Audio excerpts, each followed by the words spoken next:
Ladies and gentlemen, family and friends, patriots all over our country that is under God, welcome to tonight's Red America First Town Hall, the nation's most engaging platform where we, the people, run the show.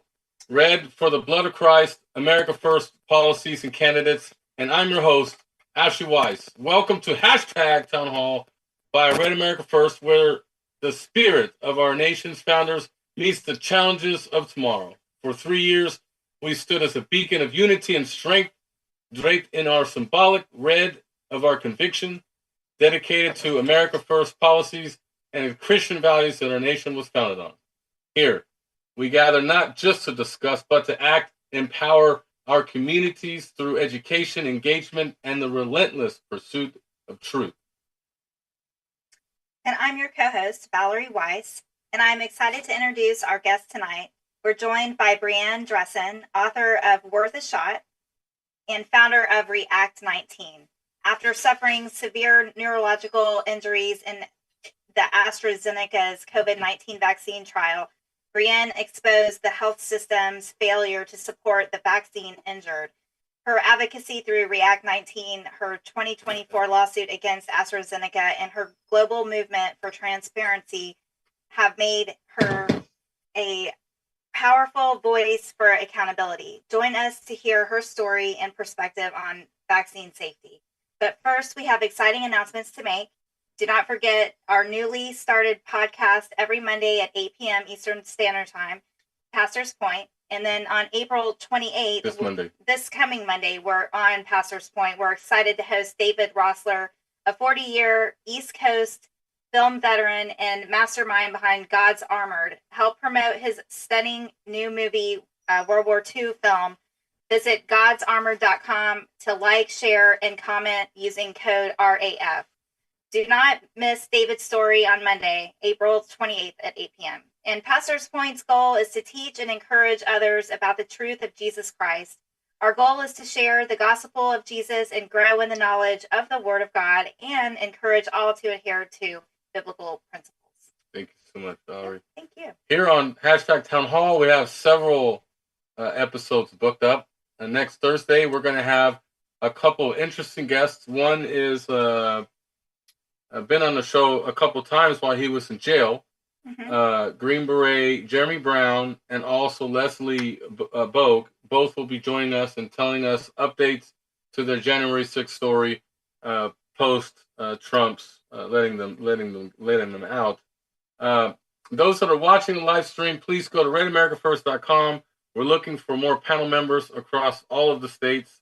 It's going to be really interesting what we're going to be doing here shortly. And also, for those that have the will to support our team, please visit givesendgo.com/redamericafirst/donate today. Now, let's start the episode tonight with prayer, a pledge of allegiance, and then we're going to do the national anthem. So I'm going to call one of our hosts of Pastor's Point tonight, Dr. Aaron Gray, to lead us into prayer. So if I could get everyone else to please bow their heads as he leads us into prayer. Thank you so much in advance, Doctor. Yes, sir. Let us pray. Heavenly Father, Lord Jesus, we just thank you for this day. We thank you that we can all come together to promote your agenda, your purpose, your will for this country, Lord, because that is our desire, is that we follow your will, not our own, not anybody else's, but your will, your plan, Father. What you want done here, that is what we desire. That is what we ask. That is what we pray for. And Lord, we just ask you to be with us tonight, to encourage the speaker, strengthen us, Lord, and open our minds, Father, to see, to know, to understand what it is you have for us in this place, and allow us to move forward and to help others move forward, drawing closer to you, Lord God, moving everyone closer to you, not further away. Let us not be stumbling blocks, but let us be encouragers and ambassadors for Christ. In the holy and precious name we pray. We all say, amen. Amen. Thank you. Awesome. Thank you for that, Pastor.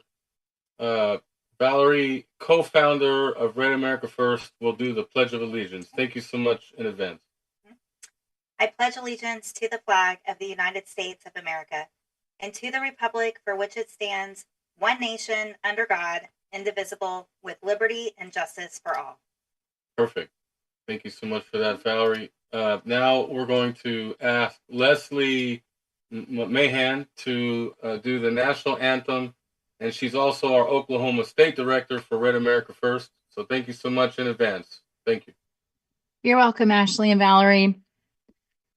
Oh, say, can you see by the dawn's early light what so proudly we hailed at the twilight's last gleaming, whose broad stripes and bright stars through the perilous fight o'er the ramparts we watched were so gallantly streaming, and the rocket's red glare, the bombs bursting in air, gave proof through the night that our flag was still there.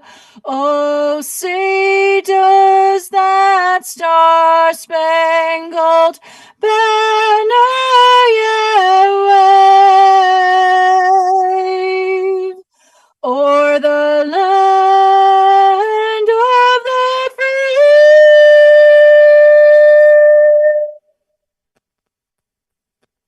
and the home of the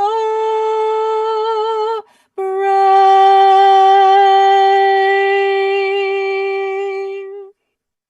Beautiful. Amazing Thank you job so much. there's Leslie. That's Leslie Mahan, our Oklahoma State Director. So, wow, what an amazing way to start tonight's episode for Bree tonight. So let's get her up here really quick. Let me get her up here. No pressure. Bam, bam, bam. There she is. Bree, good evening. How you doing? What'd you think of the lovely intro for tonight's show? Uh-oh. She's still not unmuted Oh, yet. no. Okay. Let's try it again. What'd you think about that intro? All right, can you hear me? Yes. Yeah. Okay. The platform was telling me that I couldn't unmute, but then it was asking me to unmute. It was very interesting. I thought the intro was pretty remarkable. It's very spirited and, really goes with what we need to be focusing on, God and country.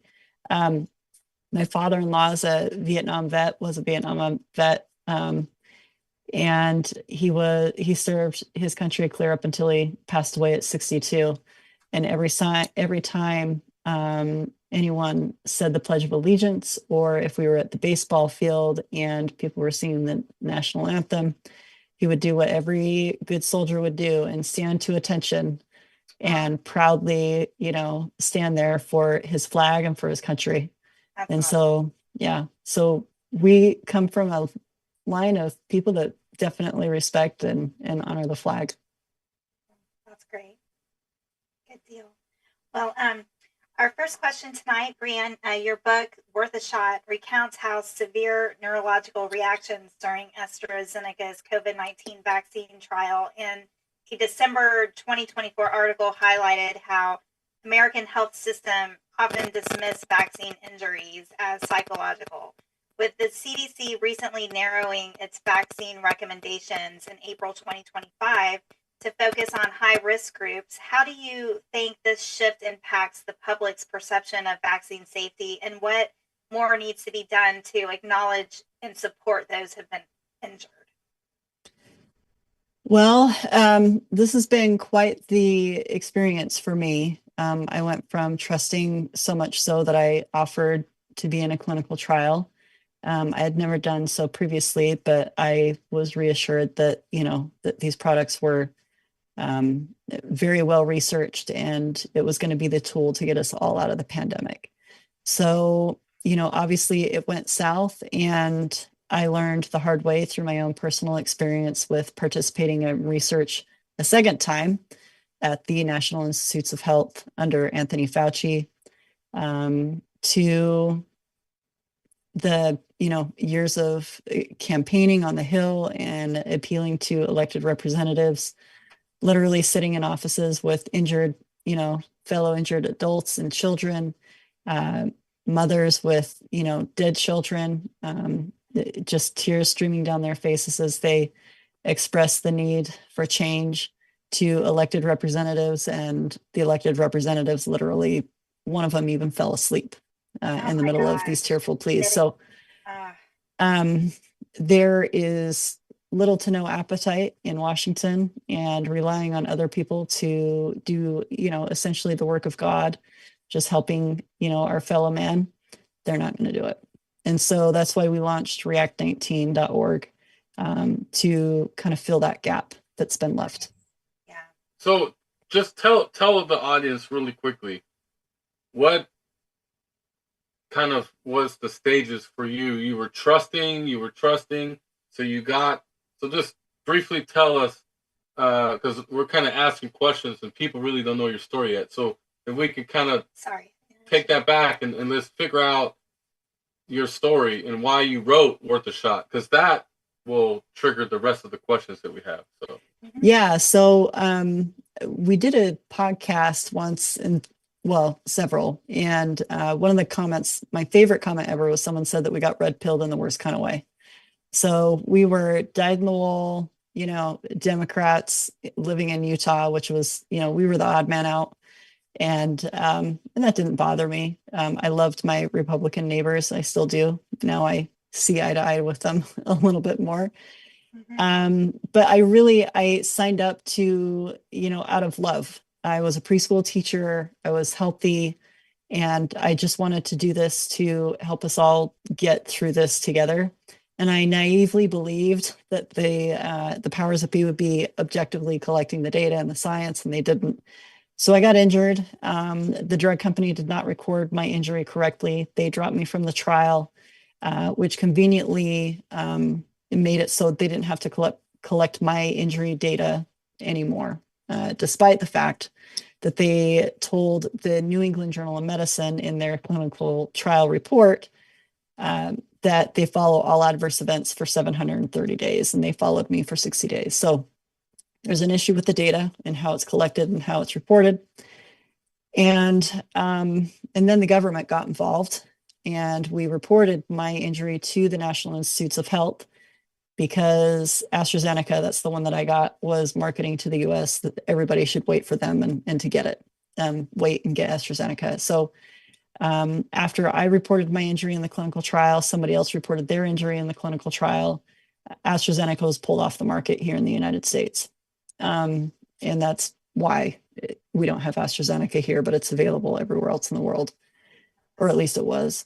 So, but then they started a study. And so we thought, oh, okay, well, they pulled this drug off the market that we believed was dangerous. And they're studying this. And so they're studying all adverse events, and they told us to be quiet about it. And we did, because they promised us that they were going to disclose these adverse events to the public themselves. Well, summer of 2021. Yeah, they didn't, right? And there's been some emails that have been released through FOIA showing Francis Collins, the head of the NIH, on an email string with Anthony Fauci, and the publicity office at the NIH. And they're all talking together about whether or not to publicize this study that we were in.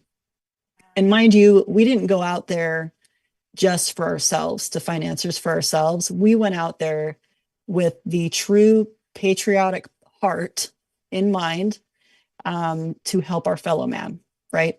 We knew that if we went there, they could collect the data and they could disclose this to the medical community, so other people, when they get stuck in the same situation, that they could get help. Well, they just ghosted us. They went silent. They cut off all of our follow-up appointments by the end of the summer of 2021. And before we knew it, we were in the middle of a drug company cover-up and a government cover-up.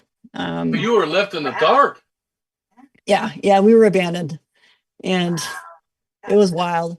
So that's why this book is so compelling, because it's not just another vaccine injury story. It's we had a front row seat to several very, very, very dirty deeds that went on that people still don't know about. They don't know the extent to which the government and these big corporations went to hide the damage of their products. And so, now, not to pry in too much detail of what was the adverse effects that you necessarily had, but I'm curious the after effects that it had on your thinking in relation to navigating going forward in this world, right? You mentioned your trust levels went down, but did you start to think, wow, let me look into this a little bit more? And did you find more data out and what things did you find? yeah, so we go into detail in the book about this. So my husband, he is also Department of Defense, somehow still has this job. So he's a scientist, and so he knows how to go through pretty big data sets, right? Because he does this all day long for the government. And he started looking into the clinical trial reports with the COVID vaccines. So he looked at what had been submitted to the FDA from Pfizer and Moderna. Believe it or not, that paperwork was available to the public early on. I'm talking like April, May of 2021. Wow. And I remember at that point, I was still totally bedbound. I was not doing well. My sister came in and had to hire a nanny for us to keep our 2 elementary school kids alive. And it was a nightmare over here. And he started reading the reports on the other COVID vaccines. And I remember him running into the bathroom and throwing up. And he came out of the bathroom, and he looked at me and he goes, Bree, he said, every single one of these is going to do the exact same thing. He's like, it wasn't just AstraZeneca. And so at that point, we started finding a whole lot of other people that were harmed online. And we ran into Maddie DeGarry, who's the injured 12-year-old, who's still confined to a wheelchair and still has a feeding tube. She went from an active kid that played soccer and all the things to wheelchair. Wow. And she's 16 now. So it's been 4 years of her life robbed from her so far. And at that point, we realized we couldn't be silent anymore. It didn't matter how physically taxing this was going to be on us. We needed to act. And so the very, very little precious energy that we did have, a core group of us got together and started making phone calls, sending emails, reaching out to the press. And Senator Ron Johnson picked us up, and we all flew to Milwaukee in June of 21 and did a press conference. For the first half of the press conference, I was literally laying on a bench because I couldn't even sit up that long. Oh my goodness. We thought that was going to be it. But we didn't realize that the media had, a bigger cover up in store than all the rest of them. So in your position, in your shoes, you got injured through a trial. You're seeing, a cover up. You're seeing the media is also complicit into this process. Now, what's going through your mind now? I mean, how can you convince other people that this whole thing was kind of like a setup in a sense? Yeah, it's been pretty wild. Because I went from one end of the spectrum to pretty much the other, right? Being very awake. One end of the spectrum in the sense of wide what? awake. Gotcha. So I look at everything before my kids consume it. I am aware of exactly what the curriculum is in my kids' school, which we live in a conservative area, so it's been okay. I'm informed now, and I make sure that I am informed. Like, I went to a city council meeting because they were telling us they're going to put some development, up the road from us. I was like, I want to hear everything about it. And I confronted the developer in the parking lot. Like, totally different. I was a preschool teacher before this, right? Right. Totally different, awesome. and I'm not like confronting people, but I am a very clear evidence of truth, right? And the truth will speak for itself too. But so I've been waiting very long, but one thing that stands out is the difference between, I would say, all of us on this platform and those that are watching us live, is we we question things a little bit more, right? We say, well, how can you make a vaccine so quickly and push it out to us? Don't you have to test it? Don't you need to know the adverse reactions and things like this? But anyway, since we're on, the truth here, through React 19, you've been a vocal advocate for vaccine injured individuals, providing grants for medical bills and funding research at Yale. Can you share a specific story of someone that you've helped that illustrates the challenges that they face, and how do you see React 19's role evolving as public health policies continue to change? Yeah. So React 19 is a 501c3 nonprofit. We run, as the vast majority of us are volunteers. And so we have like basically no overhead. But we do that because we understand the importance of every single dollar that comes in can bring someone like back to life. So an example of that is there's an 8-year-old in Virginia, and she was a sweet kid, just like Maddie, lively, vivacious, totally healthy kid. Goes and gets the vaccine, and she ended up getting COVID at some point. And between the two, she started having these psychosis episodes, ended up in a wheelchair, in diapers, and was just really, really not doing well. And I know exactly what it was like to be in her skin, because I had a similar reaction where nobody could touch me because I felt like my skin was on fire and it feels like it's being prickled all the time. And so I could never imagine being 8 years old and having that going on, right? So they take her to Johns Hopkins, and Johns Hopkins commits her. So they lock her in the psych ward for 3 weeks. Obviously, psych meds isn't going to fix something that's going on with the immune system that's hijacking your brain and your nervous system. So she just gets worse in there. And her mom is turning over every single stone, trying to save her baby girl.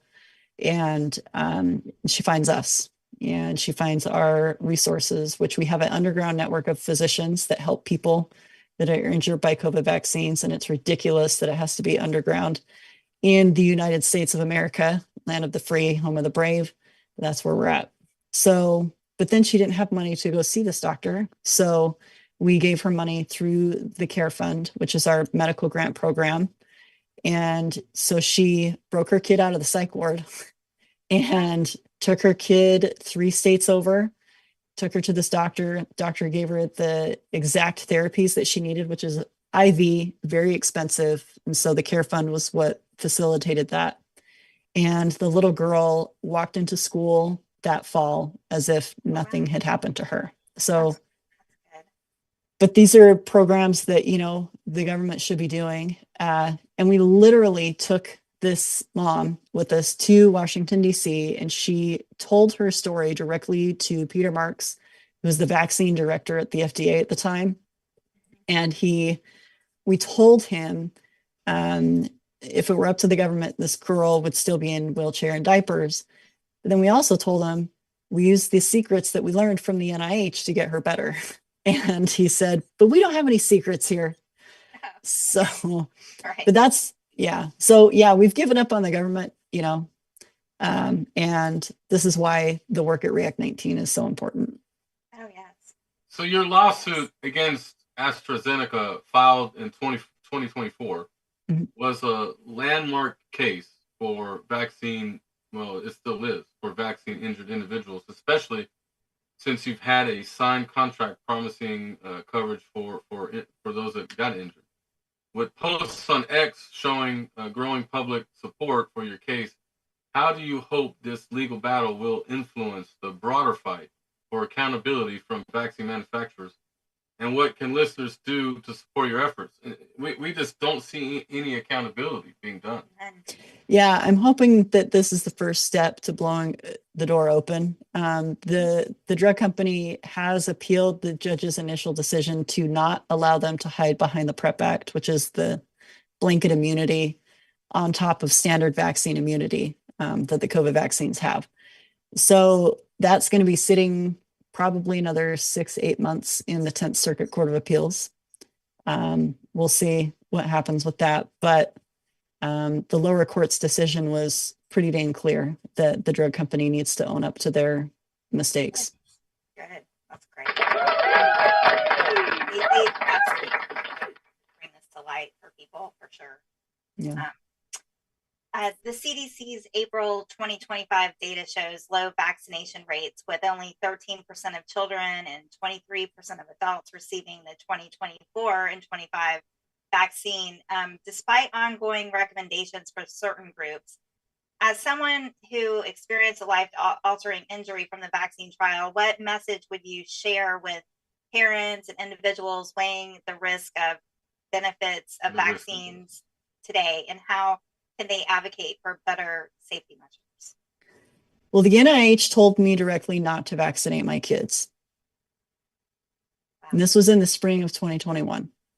So I'm going to tell you what the NIH told me. You know, I mean, if you look at the data and the vaccination recommendations globally, for whatever reason, the United States recommendations for, especially for children, is like embarrassing. So, you know, it's in Europe, you can't give it to your kids unless they're like have a bunch of comorbidities. So it's really concerning that we're not following the real science in the US. Right. Members for town hall tonight, please get your hands ready for Q&A. We're going to start that very shortly. Bree, I just gotta ask you a couple more questions and before we open up to the audience. What state are you currently living in? What state are you from originally?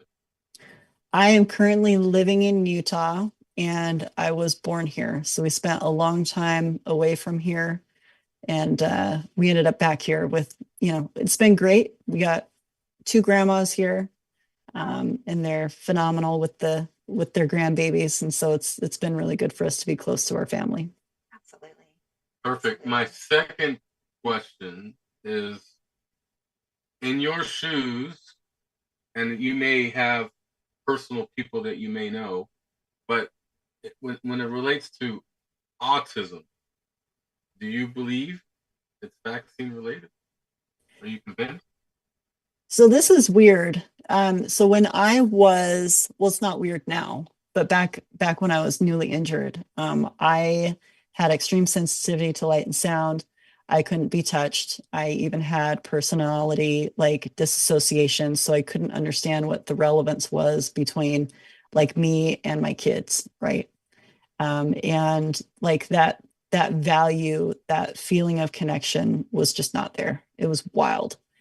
And I remember sitting in my room in the dark, and my sister came in. She would just come and sit with me in silence just so I wouldn't be alone. And she was like, well, geez, it's kind of like the vaccine gave you autism. And then of course she laughed, ha ha ha ha, there's no way that could happen. But then it was like, wait a minute. This is what encephalitis is. This is what happens when the brain gets impacted by massive inflammation. So I am hopeful that this next administration can really, or this current administration can, you know, open up the doors on this. But it sounds like there's a lot of characters still inside the, you know, the castle walls, doing everything they can to make sure that that doesn't happen. Perfect.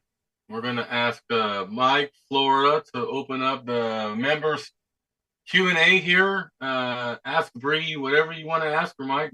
Go ahead.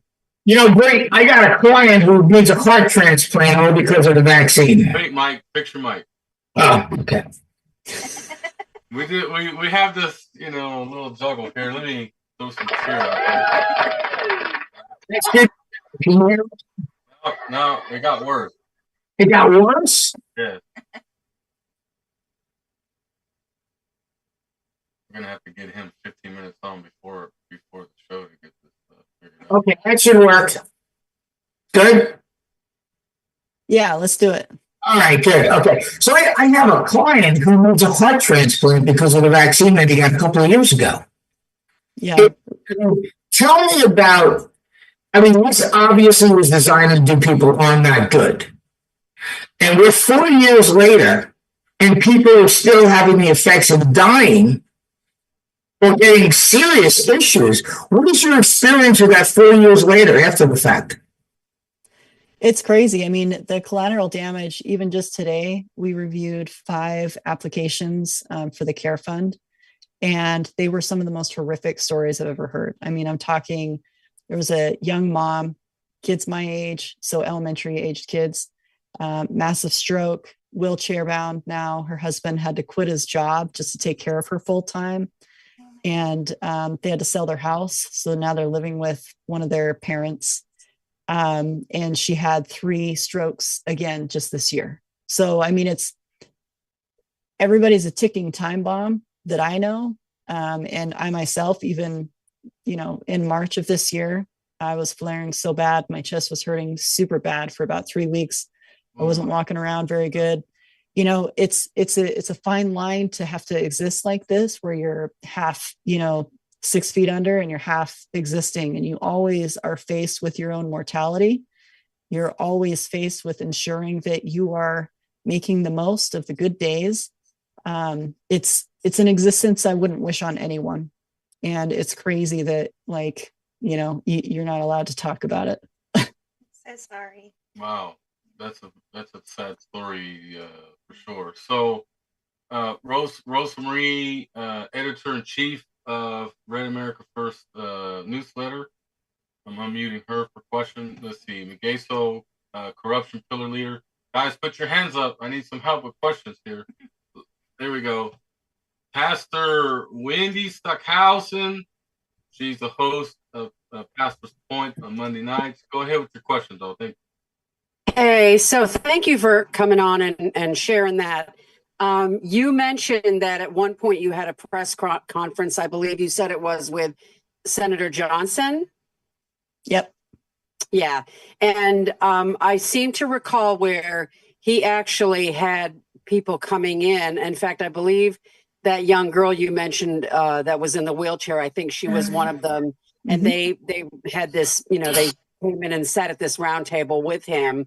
And that was really the last that I heard of it. And I know that you have this lawsuit you mentioned to for them to own up. So my question is do you think there's going to be any accountability to any of these for this? Because it was clear they knew from the beginning. And really, I can't even think of I'm so offended and appalled by this. I almost can't stand it. What is happening? Is there anything happening with all the other stuff we got going on? I don't hear anything about this anymore. You know what I'm saying? Yeah, it's, the justice part is, it's personal for us, just like everybody else, right? Like everybody was affected by COVID. There's a lot of people that lost their jobs. The people that didn't take it, they ended up being shamed and abused, and in just really not okay ways. For us, it's a little different, right? Because it robbed us of our futures. Yes. And it's trapped us in these bodies that hurt all the time. And we don't know when they're going to give out. So yeah, we want justice, and we've wanted it for a long time. I don't know if it's probably for survival, to be honest. I've given up on seeking justice from other people because they had 4 years to do something and they didn't. And now we've got maybe 2 years right now that we can do something with the House and Senate and everything else. And it's just charades, right? They're not talking about the COVID vaccines. They're talking about a whole lot of other really important things. But like I said, there's some people in the castle that they are moving the chess pieces around to make sure that this doesn't get touched. There's a whole lot of stuff that people are doing, on the right and at the state level that make it look like they're doing something, right? And I've learned by sitting for hours and hours and hours pouring through evidence with the House Investigations Committee back when they were doing those last year and the year before, I learned the hard way that they control all of the information, they control what gets exposed, and they will do just enough to feed the voting base to keep us all voting their way. but they still won't touch the stuff that's going to, hit their, the pockets that are funding their campaigns and keeping them in office. And Big Pharma is the biggest lobby in the United States by far. And so I think maybe what I've done is I've grieved the fact that this country has a lot of problems that I can't fix and none of us here can fix. And I've just kind of let that go. Don't get me wrong. We're still going out to DC. We'll be there again in May. But I still am not holding my hat on them saving us. I think it's going to be us doing it for each other. Wow. Very, very good question, Wendy. Thank you for that. Now we are going to go to Oklahoma. Go ahead, Leslie. Thank you so much. Bree, thank you so much for being on tonight. So I am actually right now at this present time dealing with family members. 95% of my family on both sides is vaccinated, unfortunately. I lost my mom because of problems with the shot too soon, and I miss her every day. But my question to you is, what are some of the other effects of the vaccine? Like recently we found out a family member was having blood pressure issues and she hasn't had it before, and just different things like that. So like, what can we do? Because she said she went to her doctor and the doctor ran some tests, and one test came back positive and the other one came back negative, and the doctor just kind of pushed it off like no big deal. But now she's dealing with it, and she's so I mean it just, I don't know.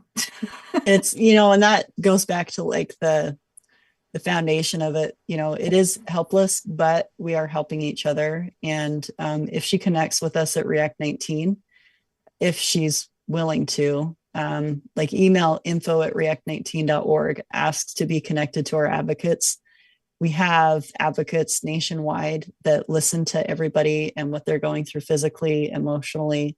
We have social workers on board to help with the emotional stuff, because this is hard to deal with emotionally, Yeah. And they will have a network of doctors in their community that could help them. A few things to look for, obviously, with heart rate dysregulation is POTS or dysautonomia. That can be autoimmune driven, or it could be driven by spike toxicity. For most of us at this point, being this far out, it usually is because it's set off autoimmunity. And that's a big clue, unfortunately, on what's going on. So if you look at protocols for long COVID, you will find a lot of things that will help her. But yeah, we're here. We're a community of support. So yeah, we can help her. Perfect. Thank you for that, Leslie. We're going to go to South Carolina now. Naomi, go ahead with your question. Thank you so much. Hi, Bree. I thank you for sharing your story. Wendy's my mom, and none of us didn't get vaccinated or anything. We were, kind of watching it, but I don't hear about these stories. I'm a elementary school teacher, and I don't hear about these stories. And so you talking about these kids just does me in. And I'm at the point where I don't even my kids have not been vaccinated with anything since, nothing. I'm so nervous about it, about starting vaccinations and what you hear. And so I guess my question is, what can we do to help you from our point, our standpoint? I'm in South Carolina. I'm not anywhere near Utah. So our government, I didn't even know this was a program. I didn't know. I mean, I knew COVID, people have lost their lives because of the COVID shot. I knew that people had gotten sick from it. But hearing personal stories is two different things.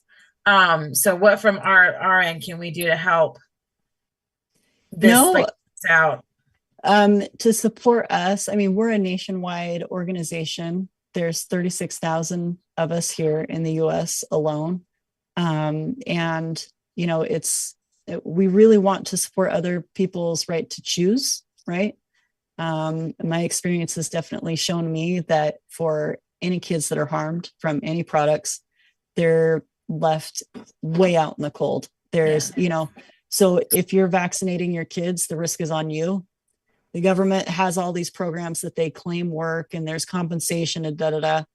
It's all a joke. You talk to anybody that has to apply in there with an injured child, nobody's happy with those programs. And there's nowhere to get help. There's no early intervention protocols to help these kids either. For us, we really, we love people's support. We love people getting the word out, sharing what we're doing. The book is actually a really good way to do that, especially if you have vaccinated members that, even if they're like the militant ones, I think are gone. But, the ones that are kind of like, yeah, there's probably some damage, but, it's still important to vaccinate, right? This is the book for them because it's very gentle, but it's still very straightforward because it goes through a lot of the red pilling process. But it starts from where I was at the beginning. And that's something that they can relate to, and they can, get attached to that character. And then they walk through the red pilling process with us in a non-confrontational, non-angry narrative, right? It's a narrative framed around love. There's a lot of, elements of, Christ-like compassion in there, a lot. So there's a lot of stuff that people can relate to, even if they're not injured by a vaccine or sick from other things. But that's like the biggest way. And 100% of the proceeds of the book go to the nonprofit. Nobody's pocketing any money for it. And yeah. Oh, and there's a movie that's coming out on May 15th. If you go to followthesilenced.com, we teamed up with Mickey Willis, and we put together a really powerful movie that should be available to stream from anywhere on May 15th, or it'll be May 16th. And that's basically the book in movie form. So what's the movie called? Follow the Silenced. Awesome. So silenced with a D on the end. Thank you for that, Naomi. Very good question from South Carolina. Now we're going to go to our corruption leader, Magay. So go ahead with your question. Thank you. Yeah, I'm not sure about my connection. So I know you mentioned the pharmaceutical companies and their immunity. Has anyone approached going after the Department of Health and Human Services on the federal level or the state level or even the county level for promoting the scandemic? No, they can't touch me. They know if they come after me directly that I'm not going to be quiet about it. What they have done is, and there's evidence of it actually with my name on it. The White House had their censorship regime shut me down on Facebook, shut a whole bunch of people down on Facebook. So we are suing them as well. And for that, because they violated our constitutional right to free speech. And wait, the media. You're suing who? Facebook or? We're suing the White House, the previous White House administration. Gotcha. So they aren't going to get off, totally scot-free. But yeah, no, they haven't. And there's a lot of people that were like, oh, you got to be careful. These people are going to come after you. I'm like, dude, they've already ruined my life. What else are they going to do? It's already bad. So. Good. Thank you for the question, Gay. So thank you. So now we're going to go to Florida. Our editor-in-chief, Rosemarie, go ahead with your question. First, I'd like to thank Bree for all of her information and all the work she is doing right now in order to others who have been affected by these shots. But my concern is this. There are many people who have been affected and many more that will be affected in the future from all of these new medications, new shots, and so forth. And, my dad was a doctor many years ago, did not believe in all these shots. Are you doing anything to educate the public on natural immunities, building up their own natural immunities rather than going into taking all of these shots or these what can I say? Vaccines? The vaccines and also going into these studies. So are you doing anything to promote the people in order to have, more knowledge with regard to this? And Yeah, also, go and ahead.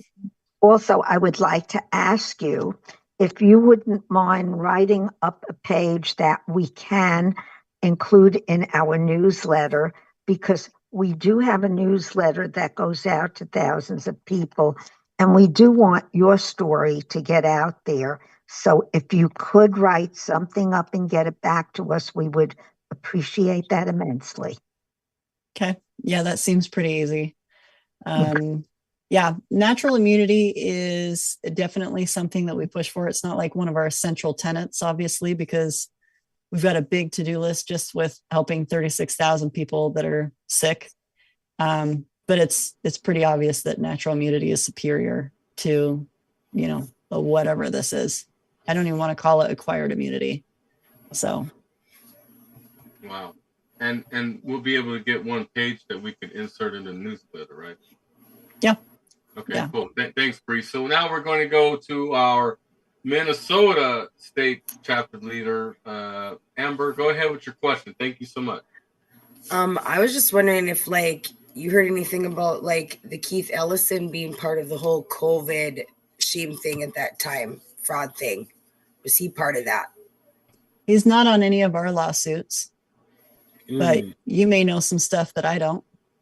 I don't know. I just heard that he's accepted campaign donations from individuals linked to the $250 fraud shame. There's a lot of people that did that. So yeah, that'd be a good rabbit hole for somebody to go down. I might just do that. Thank you, Amber. That was it? Yeah. Okay, thank you. Wow. So trying to see if there's any more questions here. We've got maybe Teresa, Washington, maybe Shell, Texas. Shell, Texas, what's your question for Bree? Okay, so first of all, Bree, I would like to really just thank you for your courage and the personal toll this has taken with injury, etc. I know this is incredibly hard, or has been hard for you. Second, I want to be sensitive to any legal constraints you may have, considering that you have that lawsuit out. But my question really is just if mine is more do you have any people that you've sometimes when you're in these situations, you stare into this person's eyes that are dark, or even a darker sort of situation underneath all of it. Have you looked into that? Yeah, that's been interesting. I'm learning a lot. What does that look like? There's some people out there that are pretty dark. We had several meetings with Peter Marks, who's the vaccine director at the FDA. Mm-hmm. And I don't know if that guy has a soul, to be honest. So, and DC is full of them, the elected representatives, their staff. It's a whole charade. It's very hollow. It's definitely not where good things are going to happen. Like satanic. Yeah, it's something that I don't, I flood myself with the complete opposite of that, right? But so we go in, we prepare ourselves emotionally and spiritually before we have to go into those environments for that reason, because it can walk out with you if you let it. Wow. So now we're going to go to a state northwest, Washington. Thank you, Teresa, with your question. Thank you so much. Go ahead. Thanks, Ashley. Hi, Bree. Thank you so much. I do not have a question. I'm with you in solidarity and just wanted to say thank you. I had a lot of employees in the federal sector that were unsure and tried to steer them and guide them creatively in that space at the time. And thankfully, many did opt, at the risk of their jobs, but they made it. We made it, and a lot didn't and are vaccine injured. So I just thank you for sharing your story and your courage to do that, and just keep surviving, and we'll keep you in our prayers. And I'll share your information.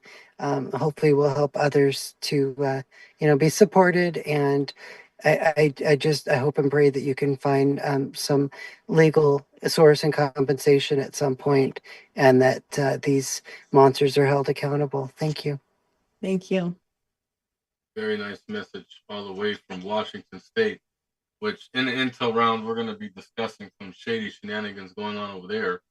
Let's see. Gosh, I don't like to be calling on people to help me out with questions, but if there's no more questions, let's see. Maybe Linda Washington had a question.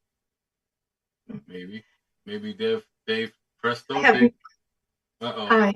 Go ahead, Linda, with the question. I just wanted to say thank you so much for being so brave. I've seen you many times on Del Bigtree and speaking out, and I watched him today. He's very hopeful that we're making movement towards stopping all of this from going on. But at the same time, I think that babies are still getting, or they've written a law in most places to have them vaccinated with COVID-19. Are you, or the vaccine? Are you aware of that? What do you know about that? Yeah, they tried to do that in several places. The militant mandates didn't work, especially when you're going to be putting that in people's kids. A lot of people had really scary responses to the COVID vaccines.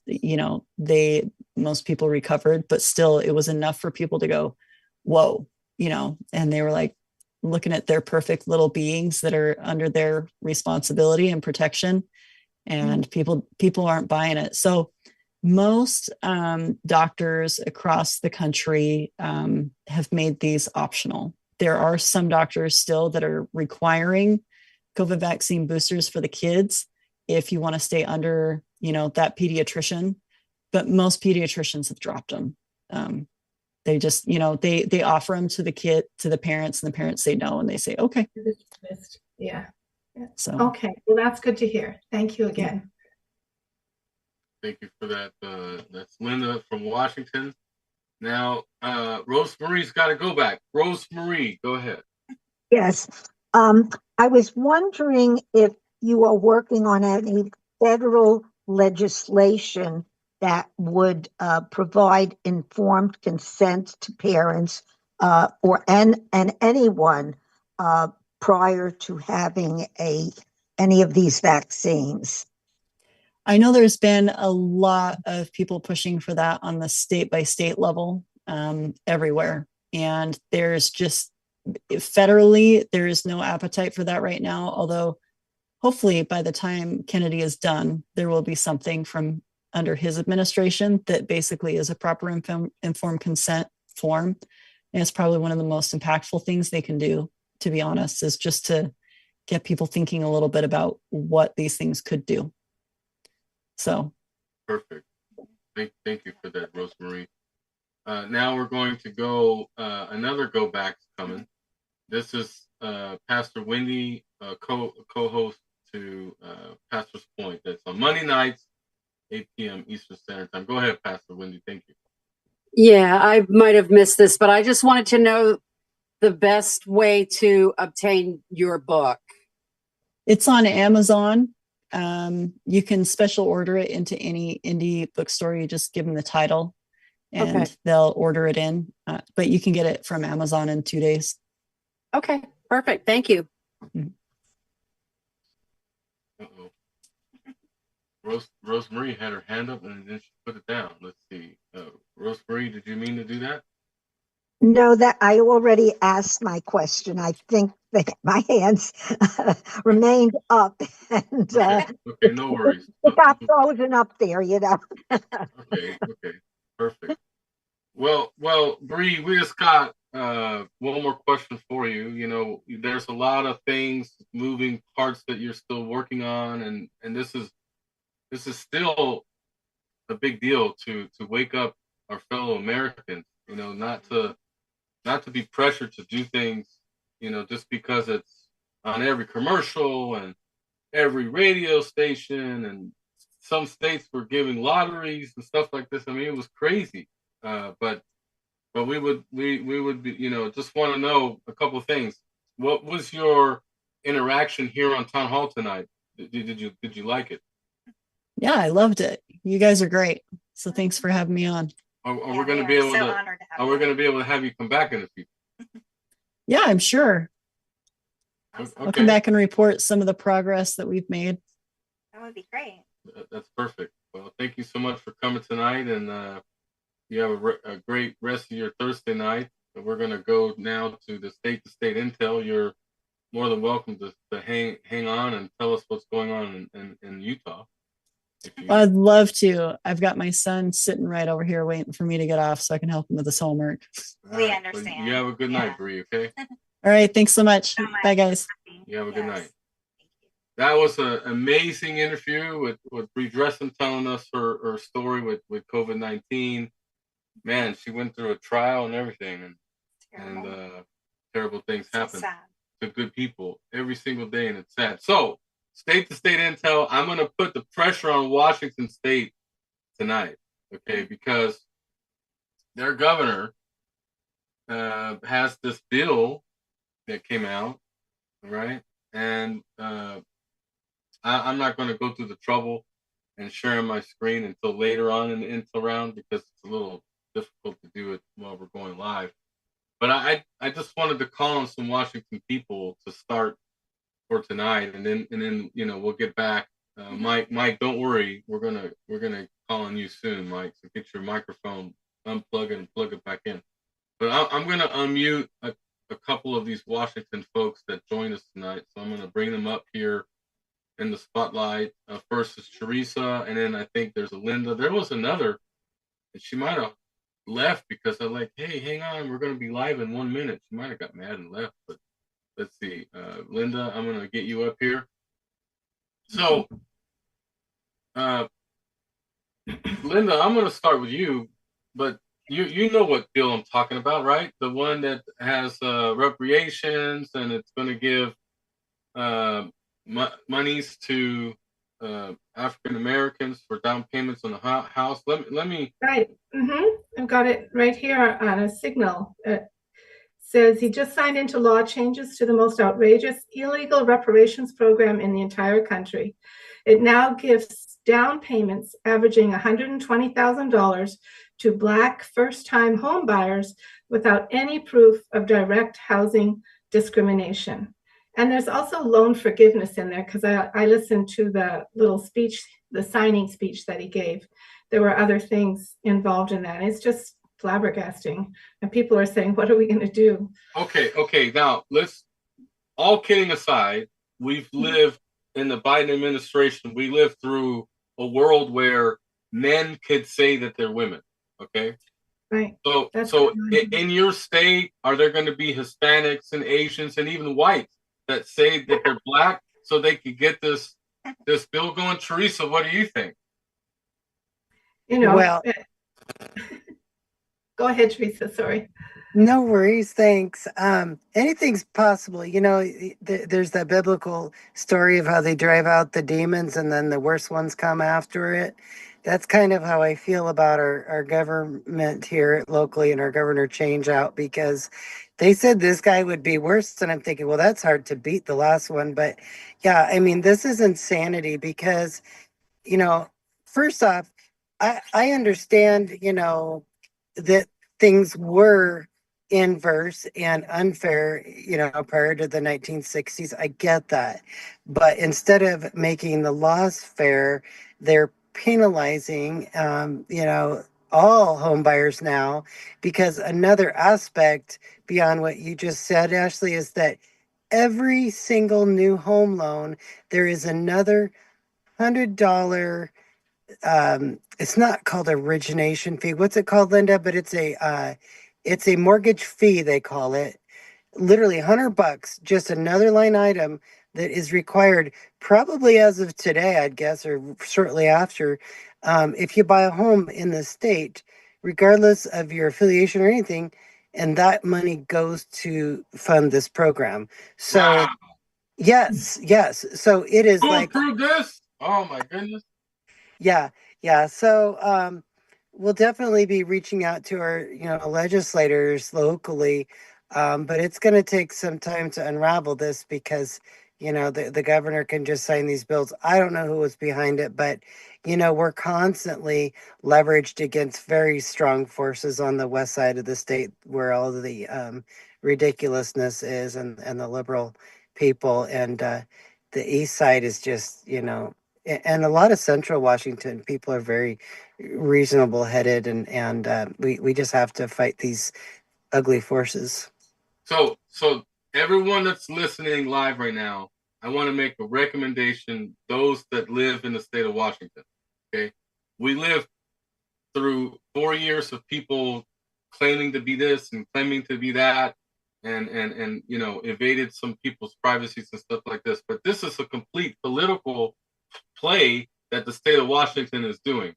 So if you're Hispanic, Asian, Caucasian, American Indian, okay, tell your state that you're African American and you want your reparations, okay? Because we could play a political game right back at them the way they did, and the whole nation was doing while Biden was in office. So, but anyway, before we leave Washington, any data points you want to share about your state, Teresa, real quick, or Linda? Let's go, Teresa first, and then Linda. For me, I would just say to the rest of you in your states, make sure that if you catch wind of this, that you get out, because I did not know that this was even being introduced. And so now, we have to do a lot of backpedaling. But if you know that this is about to be on the referendum in your states, Washington is the front runner in this ugly, embarrassing way. So it's coming to a boardroom near you. So, we won't be the last. So just a heads up. Yes, coming to a blue or purple or possibly red state near you. So, Linda, what do you say about Washington? And then we're going to go to Mike Velarde. I'm amazed. I just moved here from California, so where I was fighting down there. Yes, and so okay, wait. I want to know what's worse, California or Washington? Because to me, they're both. Yeah, no, it's pretty equal. But what's going on here? Like, there's a strong group of Republicans or right, I guess. There is no description for anybody. Conservative. Anymore. I would say conservative. Yeah, conservative. And they gathered petitions for, I think, 6 different initiatives, and 3 of them passed outright. Well, those sneaky people, they passed the one outright that would have not allowed them to have gender, where the kids could say they're a girl and then play in the girls' sports and they're really boys. And they passed that. And then during this last legislative session, they passed laws that undermined all of those things that the people had wanted. I mean, it's absolutely amazing. They just totally wiped out that whole initiative. And now they're demanding that all the school boards, if they don't follow the rules where boys can play in girls' sports, that they'll take away their funding. And so there's a big fight going on here in that. They're not going down easy. I think Kennewick School District is going to court over it. Anyway, so on every front you can imagine, there's a fight going on here. So come on, fight. Wow. Well, thank you for coming on tonight, Linda, and hang tight. We're going to go to other states, but I'm very blessed that Teresa has got you on, because this is a great Patriot family here, and you're welcome to the family. So hang tight, okay? I'm going to share my screen really quickly because I figured, heck, why not? We're on the topic. I might be able to still pull it off for live. So I'm going to share my screen and make sure all these things are kind of, let me just bring this up really quickly here. And I think, well, let me make sure I'm sharing my audio as well. Hang on, guys. I screwed that up last time. So, all right. Now that I made sure audio is shared, let me share this with you. Well, trying to load for some reason. Wow. I hope I didn't lose internet. Okay, so we can't share a screen. There's obviously a problem. Let me stop sharing. Call me a monkey today. Uh-oh. Because I want to participate in our inclusive economy. This is getting ridiculous. The people in my community are asking for to call me a, maybe they might want to call me. So this is from the aftermath from government. Bob Ferguson signing the massive reparations program. Here's what one of the Congress ladies said in that state. Me a monkey today because I want to participate in our inclusive economy. This is getting ridiculous. The people in my community are asking for restorative justice. They're asking for us to repair the harms that previous members of this institution, and I would dare to say, Mr. Speaker, some current members. So now that we got that going, I'm going to get Mike up here, and I hope he unplugged his mic and played with it and plugged it back in. So Mike, what's the intel topics that you want to talk about tonight? And Florida, that's what I want to talk about. Okay, well, let's fix your mic first. Let's troubleshoot it.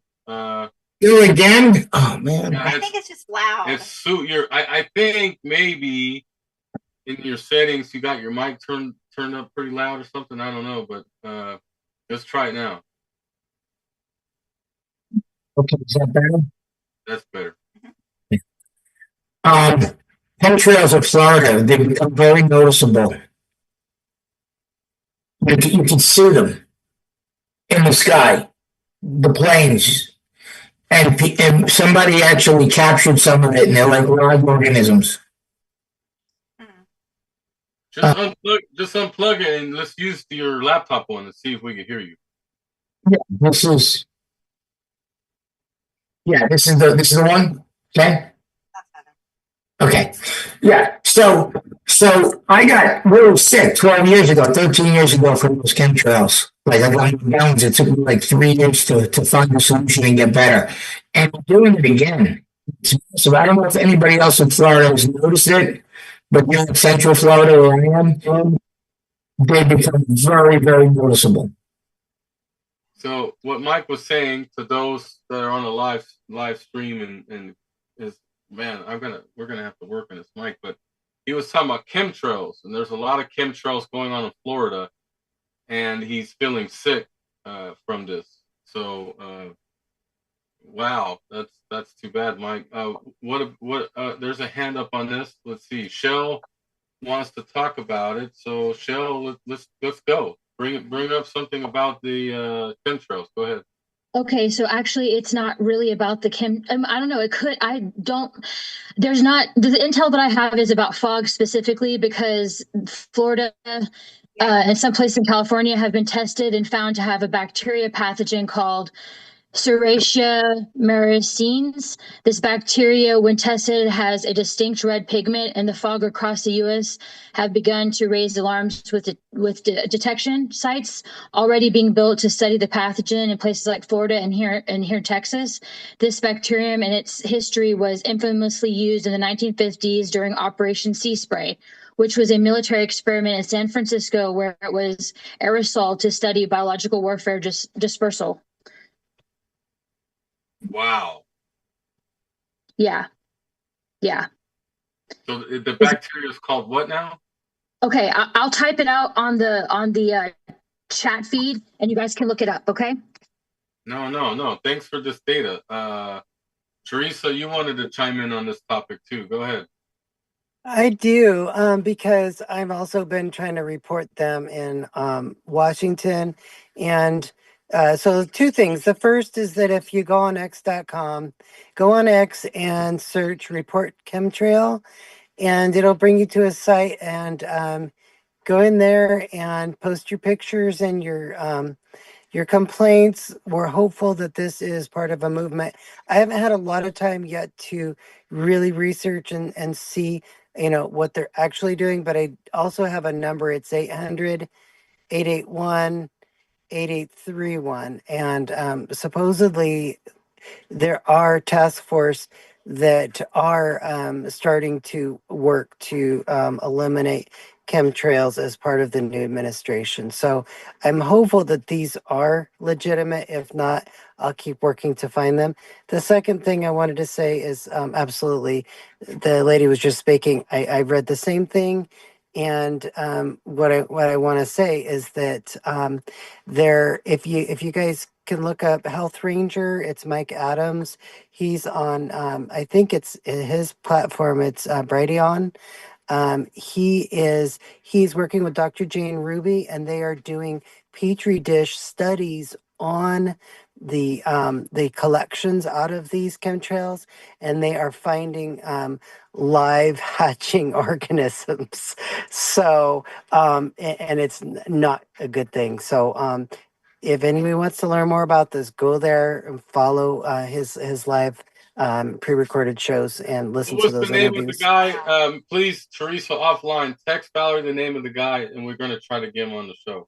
Absolutely, Mike. It's Health Ranger, Mike Adams. He is so smart. So yeah, He's a scientist. Yeah. Hook us up with that offline. We're going to try to bring him on. Mike, I'm glad you brought up this scenario, because I believe, well, some people might think that I'm crazy, but I believe that our enemy wants to depopulate Earth, right? So what's the fastest way to depopulate us? Well, COVID-19 was kind of funny.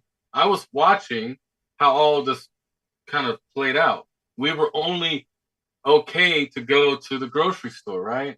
So we all went to the same place, okay? And then we were all told, mask, mask, mask, mask, mask.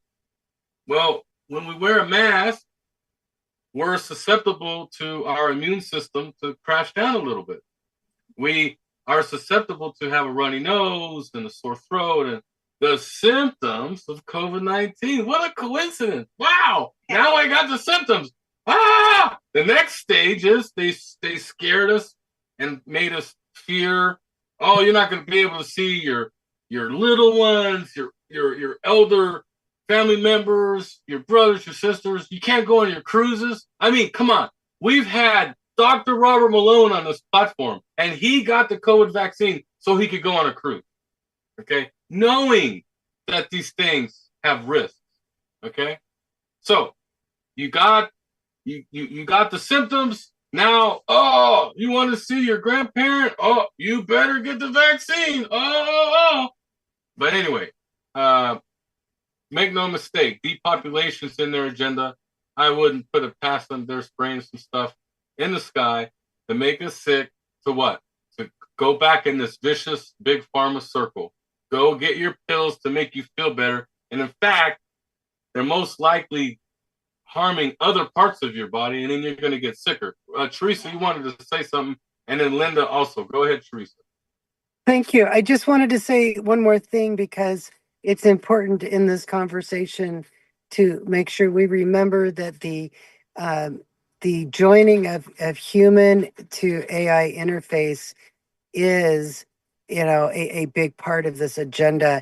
If we die on the way and depopulate, great, good on us for our service to go, right, and to depopulate. But the darker agenda here is the incessant goal that is nefarious, but they're really trying to get that the nanotechnology into our system, whether we breathe it, we inject it, or we eat it. Right. Yeah. Eat it, drink it. You're right. All over the place. That is their next agenda.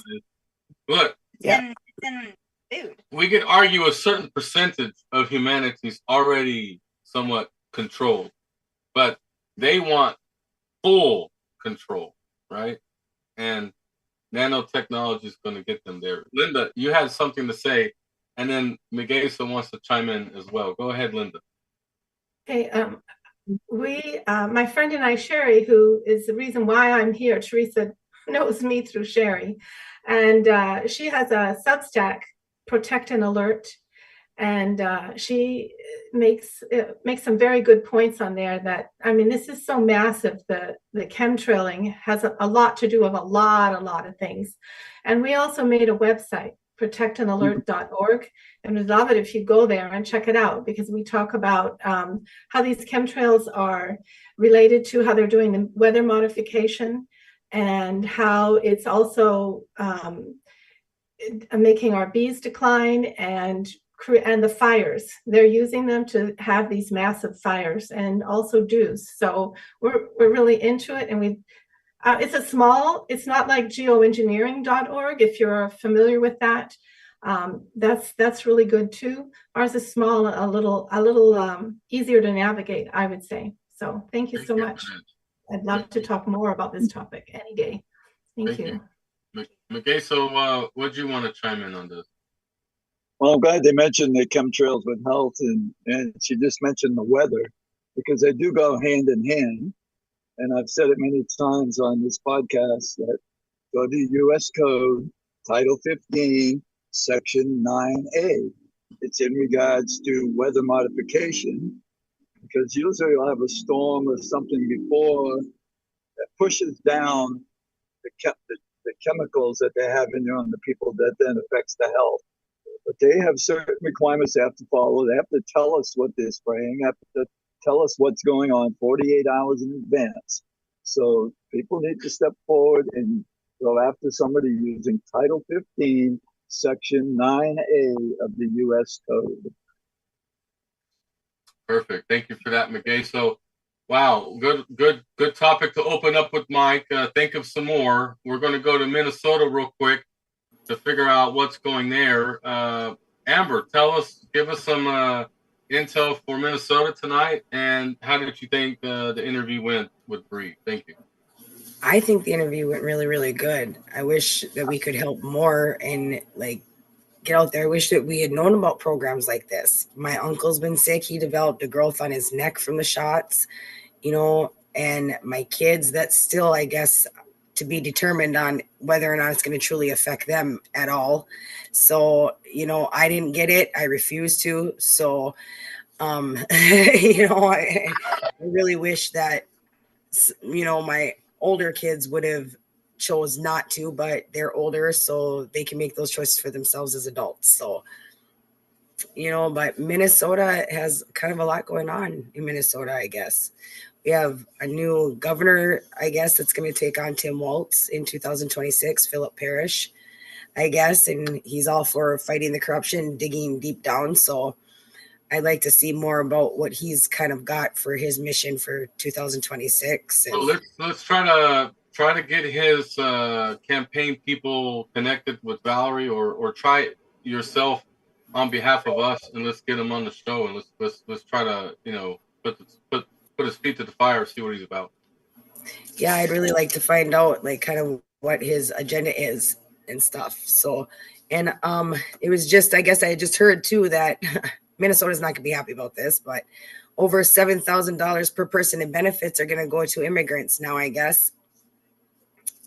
And as of this fiscal year, they already spent like 107 million at least. Wait. Say that one more time. Benefits for immigrants now, for that, the Minnesota taxpayers are going to be paying $7,000 per person. Oh my God. And as of this year, this fiscal years are already, I guess it's like 107 million at least. Wow.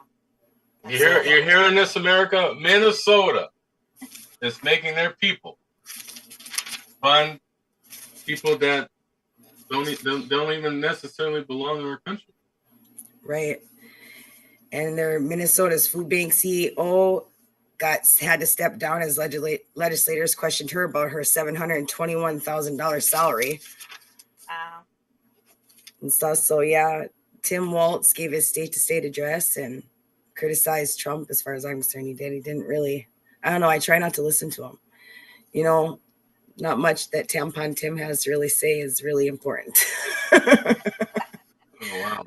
But other than that, and then just the stuff with the Attorney General and Pam Bondi saying that she's going to want to come down to Minnesota. I don't know. I guess I've been hearing lots of stuff. I guess I feel like I'm going to have to investigate a lot of stuff this week. I missed when I was gone over my vacation. So.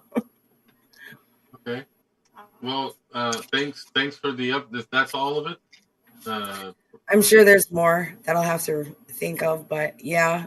And the fog thing, that's been horrible in Minnesota. And the chemtrails, they've been really bad. Just this morning, it was so dense you couldn't even hardly see bringing my kids to school. Wow. Okay. Well, thanks for the updates, Amber, as always. And hang tight. We're going to talk about a little bit more here. Let's bring up Leslie.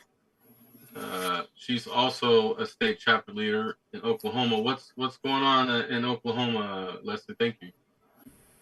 Hey, so I had the opportunity to sit in at our state board of election meeting this morning. That if you don't know who Ryan Walters is, the left and the establishment refer to him as the Oklahoma Trump.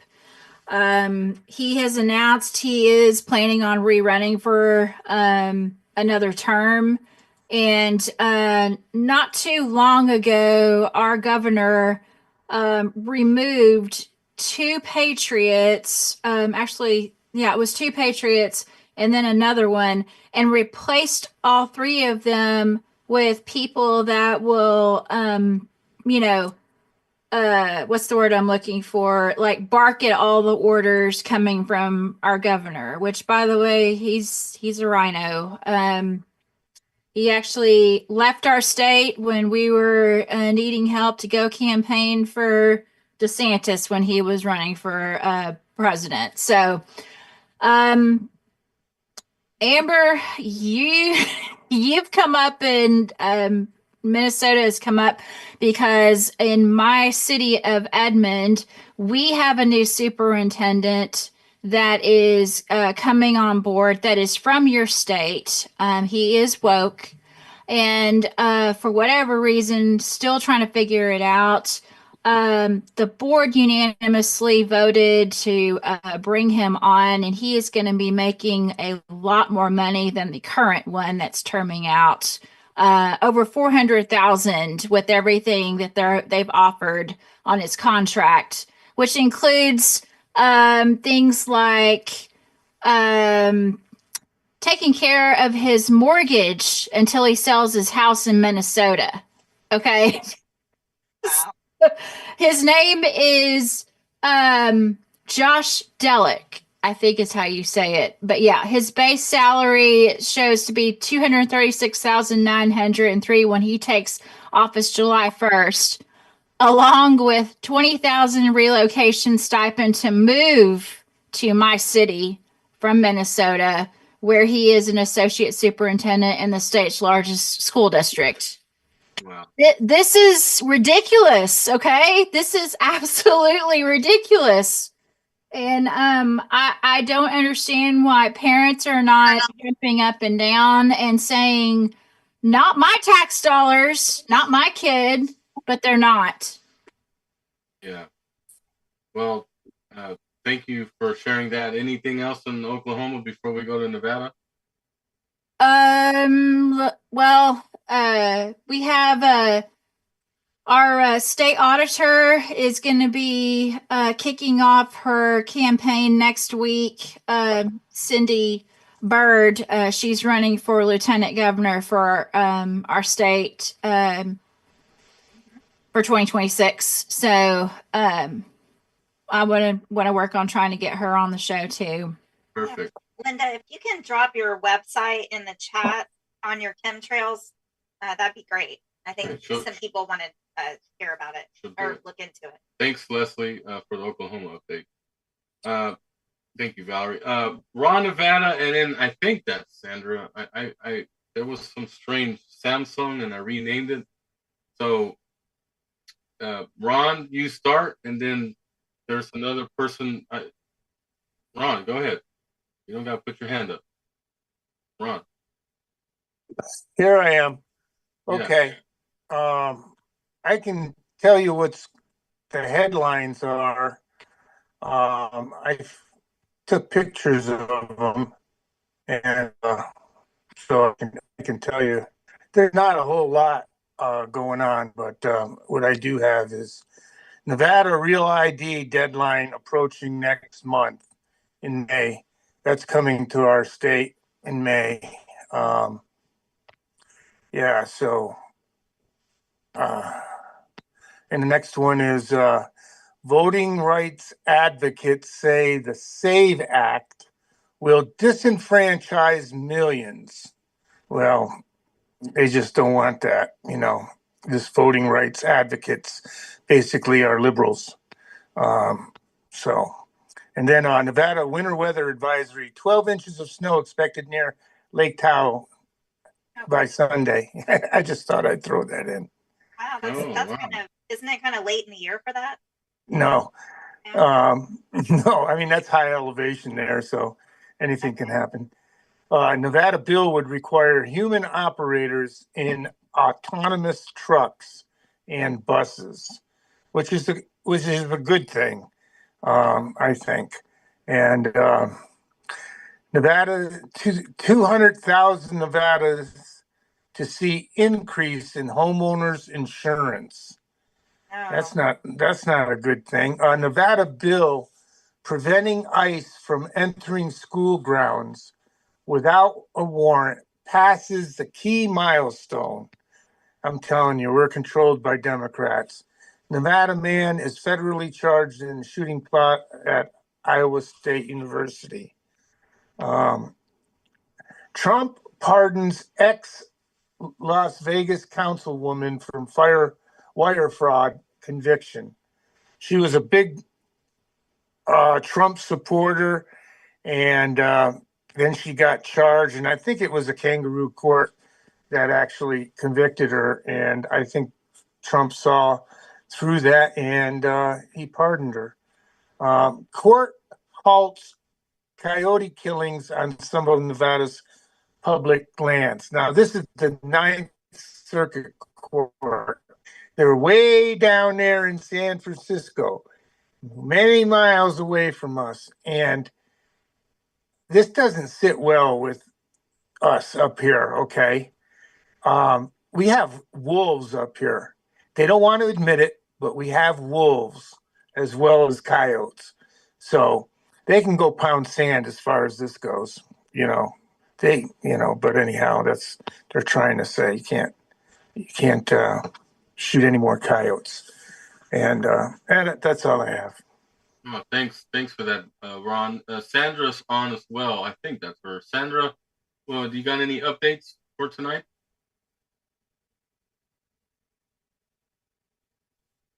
Going once? Going twice? Okay, I don't know if that's Sandra or not, but anyway. Let's go back to Florida for a minute. We have Mike. See if he got his mic fixed.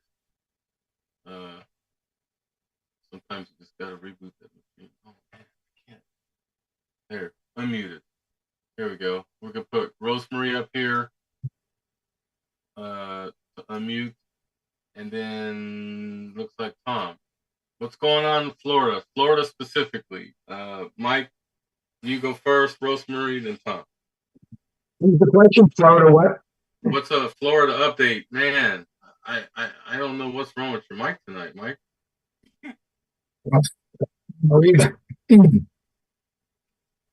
Can you do me a favor and next to the mute button, there's like a little carrot, looks like this. You just tap on it, and then it'll bring up a menu, and then just go to audio settings. Just make sure you turn your microphone down. Maybe it's like got extra boost tonight. But while you're working on that, Rosemary, Florida update. Well, the newest I can say is that The education system in Florida is one of the tops in the country. The kids have been scoring very, very well in math and so forth, and on the SATs. They are quite,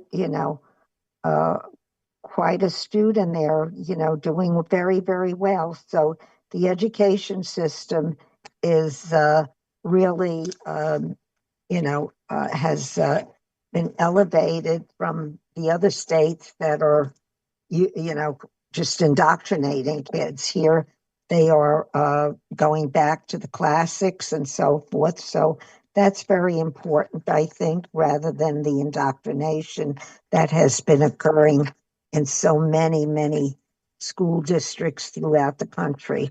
So that's the one thing I can say. Other than that, I don't think too much has been going on. Okay. Tom, you want to add what's going on in Florida, and then we're going to go back to Mike? Yeah. Well, the chemtrails are really bad this whole week. They've been, even at nighttime, you can't even see the sky.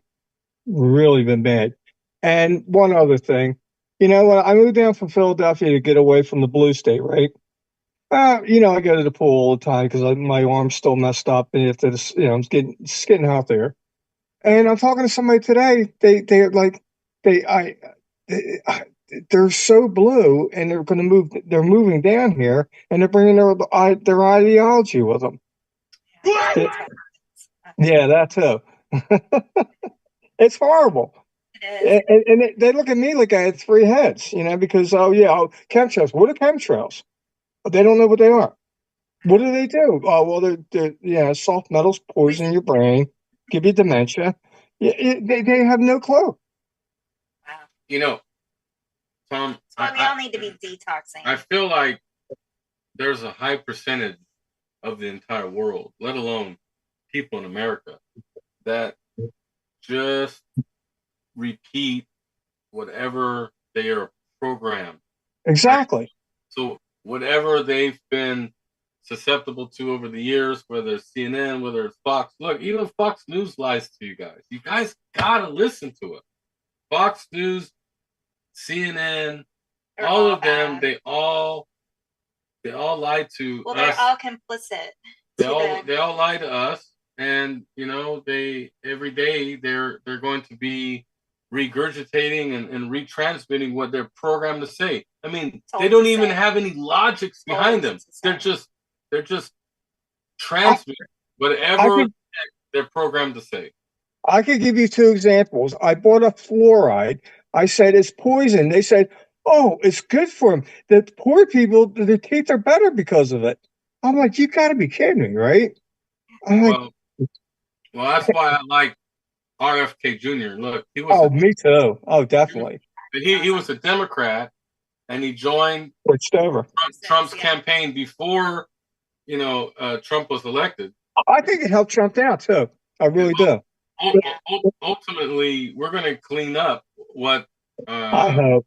What we've been fed, what we've been drinking. Well, he's already got the dyes coming out of the food, and. I'll give you one more that happened at the pool tonight. Okay. The same woman. They say she lives in Connecticut. They say the Pledge of Allegiance in the public schools. I said, not in Philadelphia, they don't. He says, well, they do in Connecticut. I'm like, well, they don't in Philadelphia. She got all pissed off at me. I'm like, they don't do it in Philadelphia. I service schools. Yeah, you know what I did for a living. I have those phone vending machines. And I went into schools, and there was the Catholic schools maybe did it sometimes. That's it.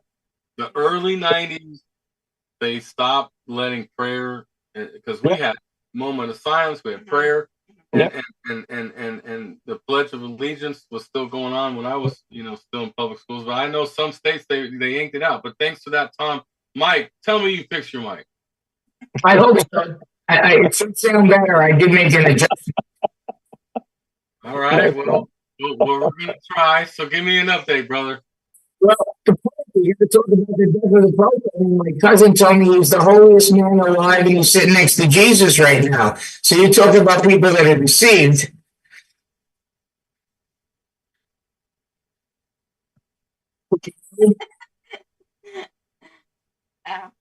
Oh, Can you push your microphone back? Like push it away from you, and then tell me again. All right, how's that sound? Go back one more foot. Now try. Okay, how's that? It's coming. Let's try it. All right, so we got to talk about the Pope, the death of the Pope, because it's prophetic. The death of the Pope. Let's go. Okay, so he's supposed to be the last Pope before the false prophet who's going to call himself Peter the Roman. There's going to be a black Pope who's coming next. That guy is supposed to be the false prophet. The next Pope is the false prophet. Yeah, he'll be very, very liberal, realizing that the people that are going to elect him were all put in place, or 70% of them were put in place by Pope Francis, who, of course, had a very liberal bend. We all know that. In an election for Pope, you have to be 80 years or younger. So there's only 135 out of the 241 cardinals that can actually vote. And of that percentage, 70% of them were put in place by Pope Francis, who, of course, was very much to the left. So we're going to get the most left-wing lunatic in the history of the Catholic Church coming next. Wow. So let's talk about the Pope's death. I think there's some people I want to bring up to the stage on this, that we have some Catholics on. So let's see if Rosemarie is still on. I think she left. No, she's on. Rosemarie, you're a diehard Catholic, and you seem to not necessarily see that this particular Pope wasn't necessarily the best person when it relates to humanity or godly kind of rules when it relates to biblical things that are in the Bible. But do you think it's strange that he died Easter Monday, or the same date that the Roman Empire was started or collapsed or something like this? There's a lot of date alignment, kind of strange. What do you think? I'm not certain. I don't have any proof. I don't have any factual information. So I cannot say that, there was anything strange about it. But, whatever anybody thinks, unless there's proof, we can't really say for certain what may have happened. But the church itself does not change no matter who is Pope. They have their own ideologies, yes, but they cannot change the church itself. So whoever becomes Pope has to, conform to the church.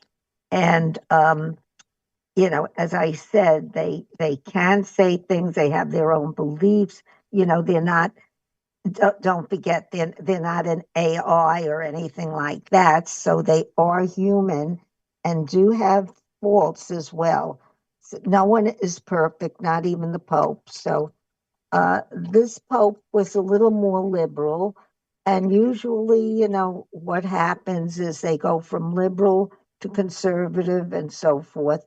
And then the next one will be liberal again. So there are variations.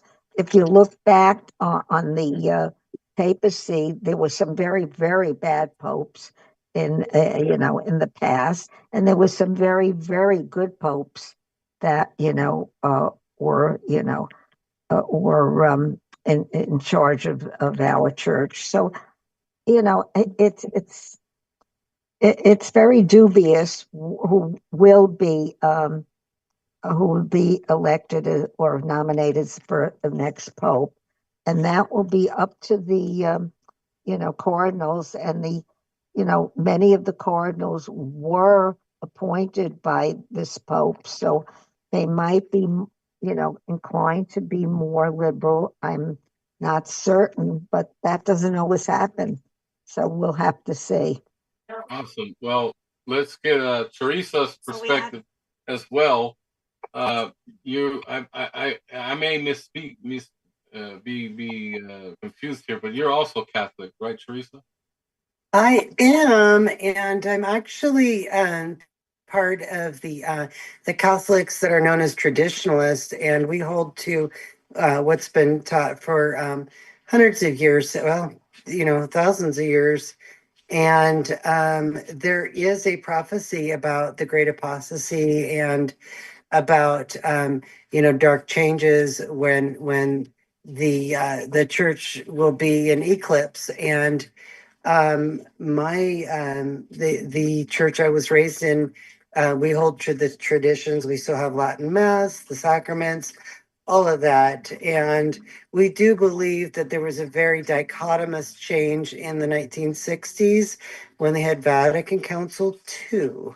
And that is where you saw massive changes come about that were always, the popes had spoken in what they call encyclicals, and in the Pope's teachings that certain things were not to be changed. For just a real simple example, and I'll make this quick because this could be a really long conversation, but just the language alone that the Mass was held universally through the world was in Latin because it was a dead language, meaning that the words could not, like the English language, take on new meanings. So all that to say, there were things that were very specific and protected in the traditional Catholic Church through the ages. So then in Vatican Council II, they made, they got rid of the altar, they turned it around, they did a lot of different things, all the way to the evolution to now, where you had the last pope, participating in all different kinds of religious denominations, which kind of negated the point of his church, right? So that's kind of what we believe. There are even books published about the infiltration of the Freemasons and the current, not the original, but the current Jesuits, all of that that has happened in the Vatican. And you saw the spiritual decline.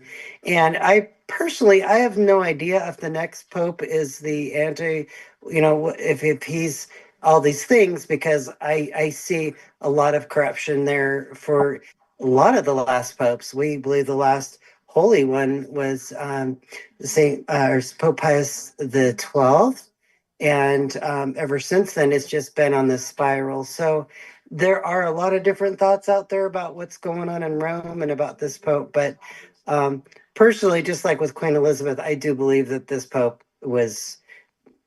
had passed long before they announced it. But that's where I stand on it. And there are a lot of traditionals throughout the world, especially in Europe and deep in Mexico, that do still adhere to the traditional beliefs. Thank you. Well, I'm going to try to get Monkey Works to validate when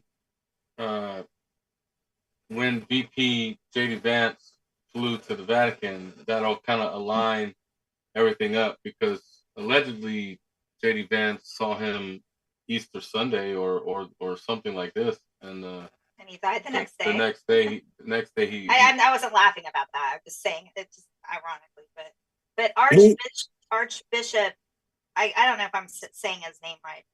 Bigano. Are you guys familiar with him? Bigano, yes. Yeah. So he actually came out and said that the Pope was like really a bad guy, and he was like part of the Red Shoe Club too, right? Yeah, I mean, there's so much out there about him and the prayer popes recently that is very, very it's dark. And the other thing too that I wanted to add to what Rosemary was saying was that there is one thing that I don't think they've been teaching for decades now, but it's called ex cathedra. And that what that means is that when the Pope is speaking to all of his church faithful, it is believed that he has the word of God in his mouth and he cannot err. He cannot. Now, it doesn't mean his personal opinions, on a a Sunday afternoon stroll with somebody. But when he is speaking under a certain set of conditions, he has to be speaking to all the church faithful. There's like 4 criteria. They say that like he cannot err. So once you see, you know, these things swinging to the left and right and all this erratic behavior, you know, we believe that he lost his spiritual authority because he doesn't have the ability to err when he's speaking on faith and morals to all the church faithful. So those are kind of the signs where you will know.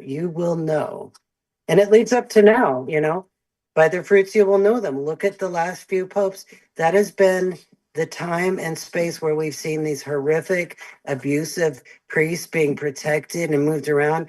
You didn't really see that much before the 1960s. And yes, there were bad popes through history.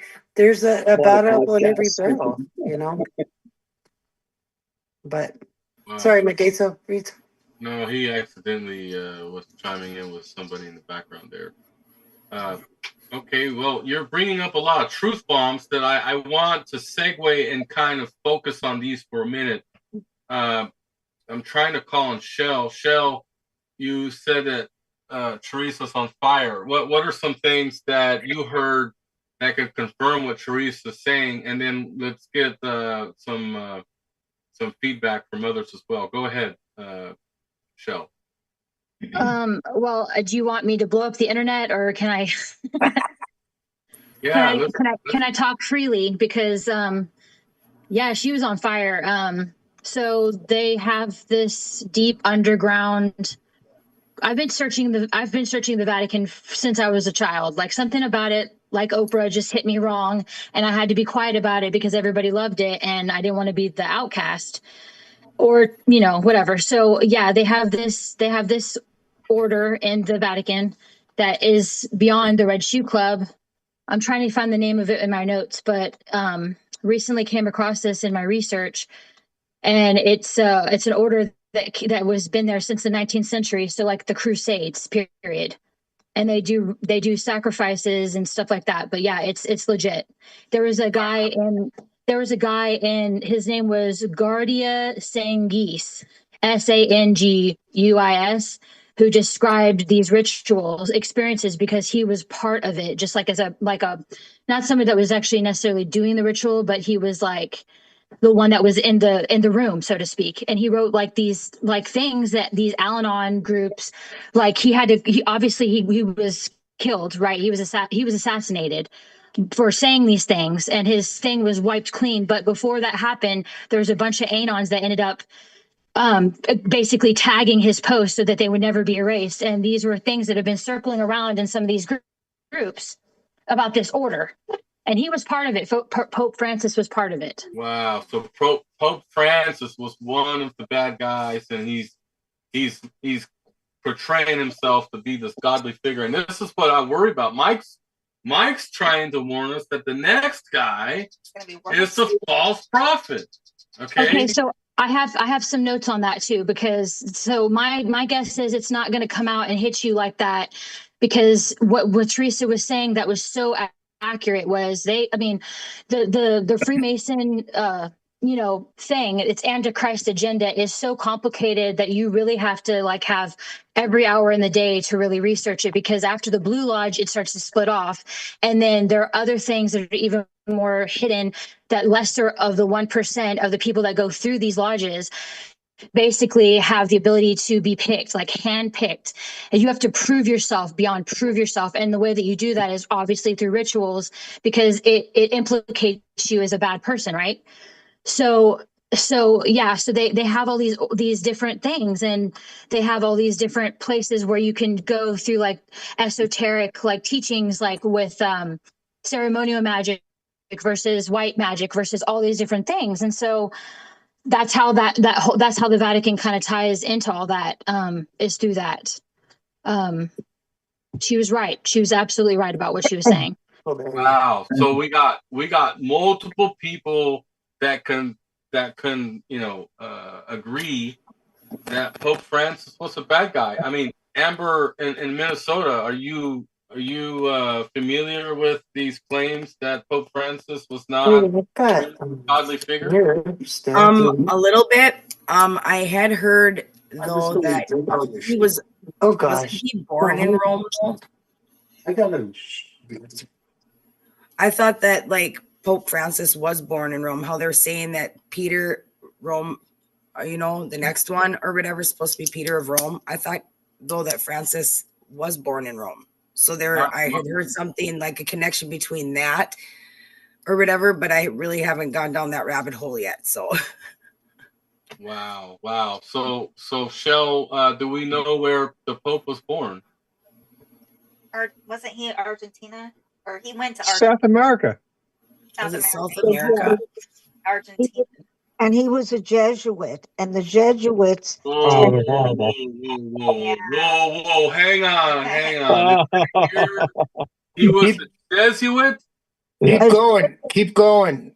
He was a Jesuit. He belonged to the Jesuits, and those priests tend to be more liberal. They are, they believe in simplicity and they're helping the poor and so forth. They believe in living in more poverty than the others, and that's why Francis was for the for the immigrants, for the poor and so forth, because that is their ideology. So that is, something that a lot of people don't understand. But as far as the church, he could not change the church itself, but his ideologies were his own. But, Well, Shell wants to chime in real quick, and then we're going to get McGaso's reaction and Mike's reaction. Mike, hang tight. I promise you, you're next. Shell, tell us what you wanted to chime in. Go ahead. Okay, so the Committee of 300, led by Pindar, faces power struggles to install a new puppet. So, hold on, my phone hold on a second. Sorry, my little thing. Okay, yeah. So Pindar faces a power struggle in installing a new pope. I was told on April 22nd that Pindar will convene the committee in Lake Geneva, Switzerland, to select a Cardinal Raymond Burke. And what makes it so weird about this pick is he looks so opposite from the way that the Pope Francis believed, but he has like his leanings, like his background. I was researching this. This is just my research in the bloodlines that I've spent a lot of my life doing. But basically, his background is of one of the second church, which what Teresa was talking about, the Order of Malta, the Vatican II church teachings. And what's symbolic for that is the third temple of the Vatican is that's what it is. So that's why I think they're going to pick him. And plus all the 13 bloodlines are giving him like money, like giving the Vatican money. So they've used the conclave to make it look like, but they're actually instituting somebody because they're getting payoffs. That's a yield. Well, I guess time will tell. McGaso, I've been waiting, and then Mike's next. Your thoughts on the Vatican situation with Pope Francis, and do you agree with Mike? The next guy is the false prophet. Over. McGaso. Well, I have a few comments. You say the front runners for the Pope be from the United States. The other thing I wanted to mention was, if you recall, when President Trump went on his capitulation tour, he showed up at the Vatican in funeral garb. They were all in black. Melania, Trump, the whole entourage. I'm under the belief that was Pope Francis then, and Pope Francis died back then, and this is a replacement Pope. And that's why J.D. Vance went this time. So just like the vice president is the second to the president, this was the second Pope Francis, if you would, and J.D. Vance went to see to end his reign. But when I was a young boy, I served on the altar. And I remember when they changed the altar to look at the people. And I noticed the vibrational shift then, because before everybody would look to the cross and be worshiping God. And now when the priests turned to the people, it looked like we were worshiping the priests. And that was just an observation, and I felt very uncomfortable in that whole environment at that when that occurred. So I don't think this Pope Francis, and I don't think he died on April 20th. I think he died before that as well. Both of them. Well, thank you for that, McGay. So Teresa wanted to ping about something on this topic, and then Mike, you're up next. Go ahead, Teresa. Thank you. Sorry about the background noise. It's like just dinner time at our house. But anyway, yeah, that is such a profound point that Magezo brought up, and a lot of people miss, is that it doesn't seem like a lot because like the Protestant churches, they do their church, tables differently too. But in the Catholic Church, the whole point of the altar, it would seem, at face value, oh, you're not like connected with your people, you're facing, a wall, you're facing your altar. Well, that was because of the profound belief of what was actually going on during the Mass. And it was a worship to God. That's why the priest did not face the people, because it was out of reverence and worship. And that was the whole point of it. And then when they turned it around and eliminated, the altars for the tables, and they kind of brought it down to a different level, it was more like a people to people versus the priest representing the people and offering the worship up to God. I mean, it's we don't offer animals and things like they did in the Old Testament, but it's absolutely a different type of sacrifice, and it's very profound. So I was glad he mentioned that, because not a lot of people are aware of that. Wow, this is a big, interesting night, you guys sharing these details. Mike Velarde, what's our next topic of the night? Well, if this guy calls himself Peter the Roman, and this would be Cardinal Peter Turkson, born in 1948, the same year that Israel became a nation. He is very liberal, and he's very much for the homosexual community. Oh, no. What was his name? Say it again slowly, and push your mic away from you. Okay.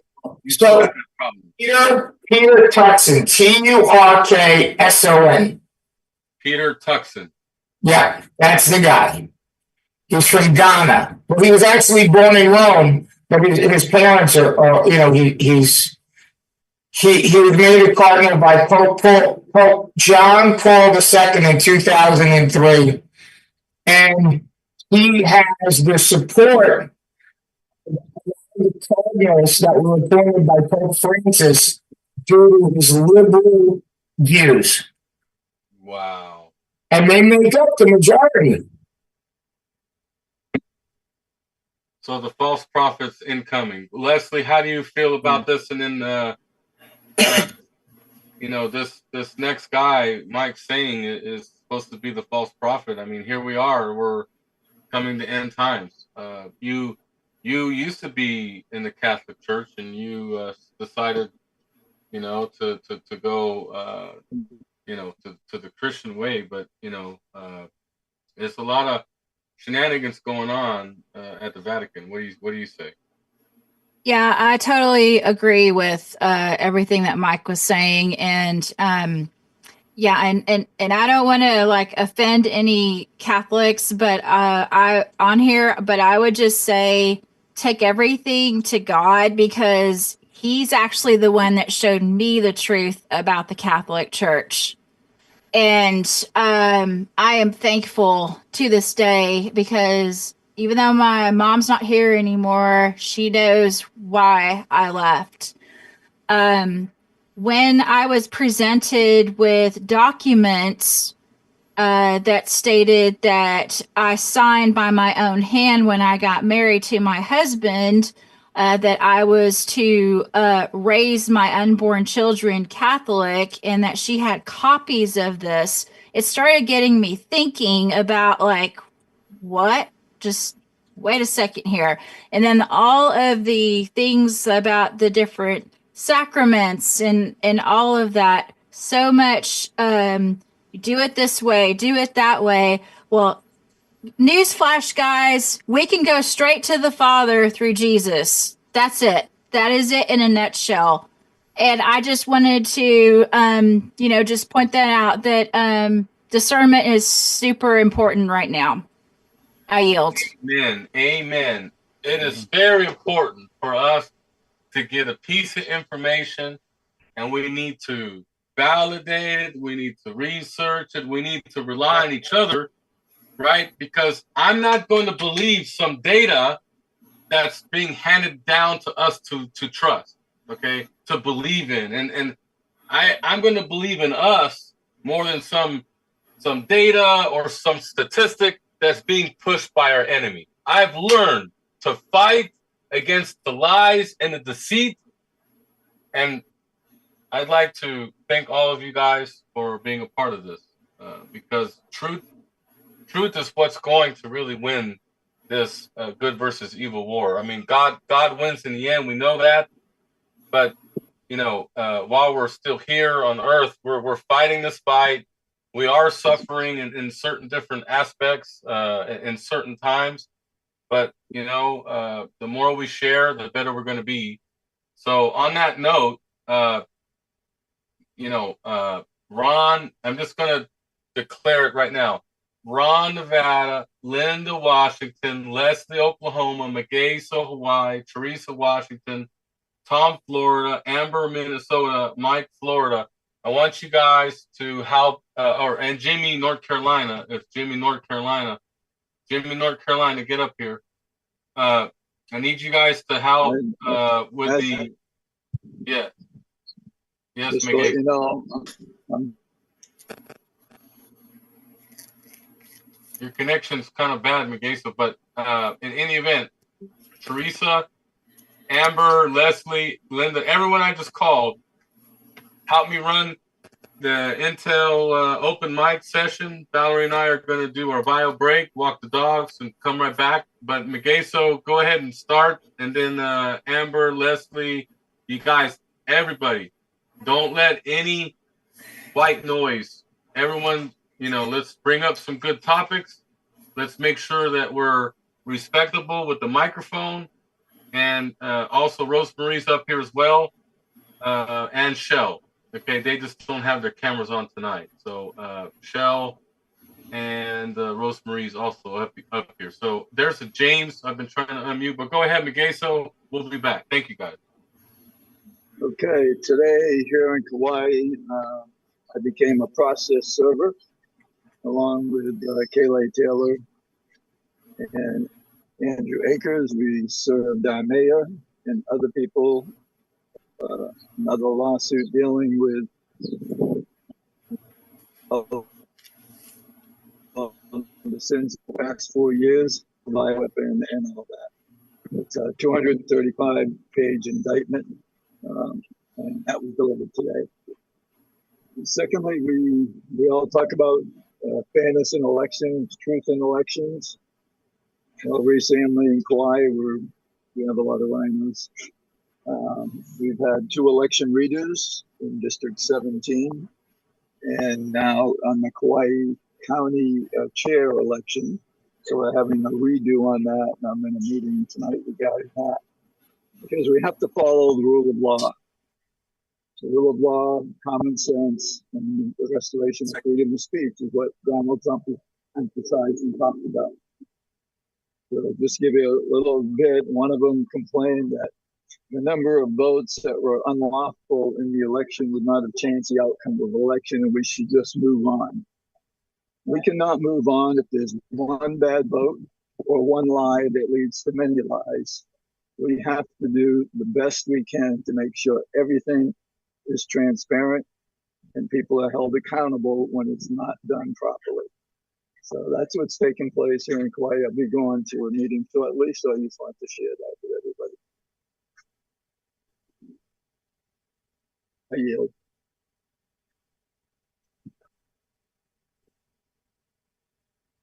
So I'm gonna just say this. So we have our state GOP convention next Saturday, and I don't know how involved y'all are in your respective states with your county and all of that, but I would highly encourage y'all to get involved, because let me tell you why.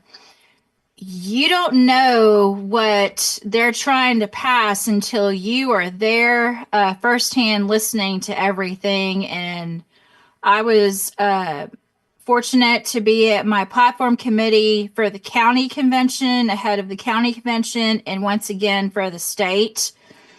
And it was just heartbreaking to me to hear when certain things that people were talking about, like they were okay with the automatic license plate readers that we have in our state.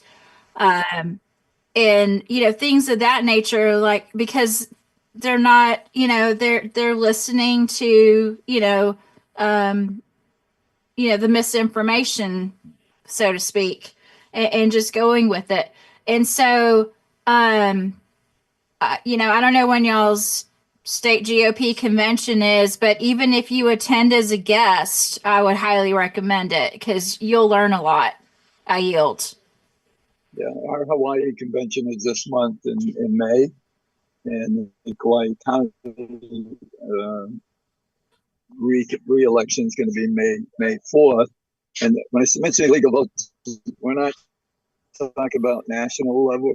We're talking about voting in delegates. They're going to vote for the ideologies that we're trying to put in place as MAGA Republicans and conservatives supporting Donald Trump.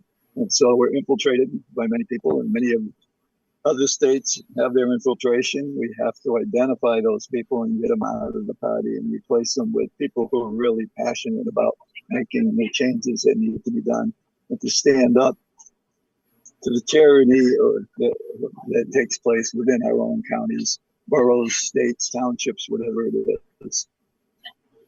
So, thank you, Leslie. So I was going to also add too that the establishment's MO that they always use is they strategically plan to have people leave so that there is not a quorum that can be called to vote on important matters. I yield. Yeah, here when I asked the responsibility of the delegates, they said, we just want you to show up when it's time for a vote. I go, really? So we're not promoting the party. We're not doing anything but voting on issues if you inform us that there's a vote even coming. So you're right. There's a lot of shenanigans taking place. Well, I'm not sure that Nevada is going to follow the executive order of President Trump as far as hand-counted ballots and no Dominion machines. And that remains to be seen, because Nevada's basically controlled by woke liberal legislatures and attorney general. So I'm really wondering how that's all going to turn out.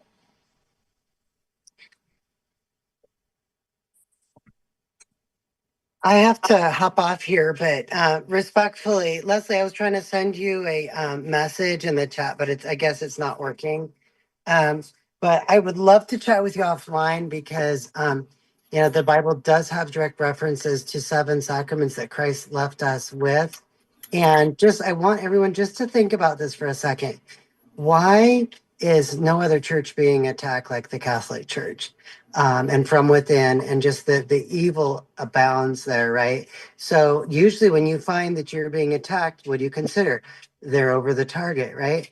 So consider that in these times, Satan is going to be working his hardest to put on his best show to really blind people from where they should be going.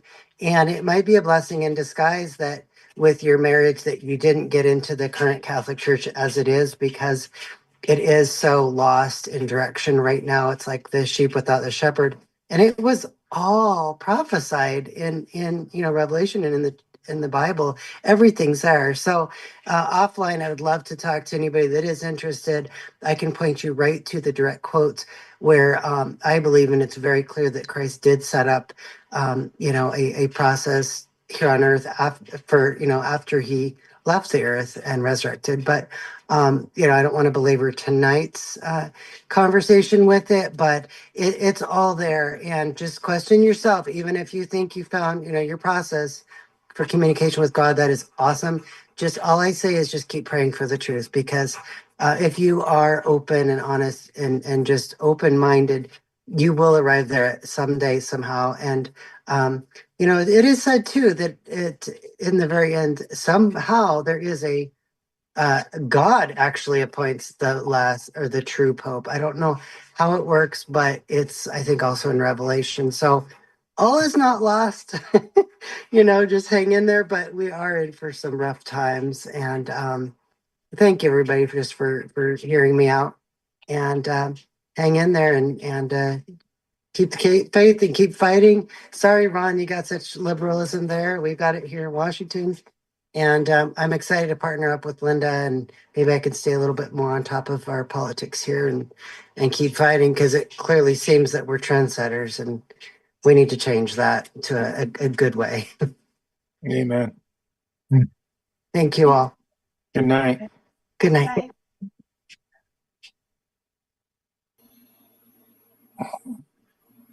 I guess I could say something.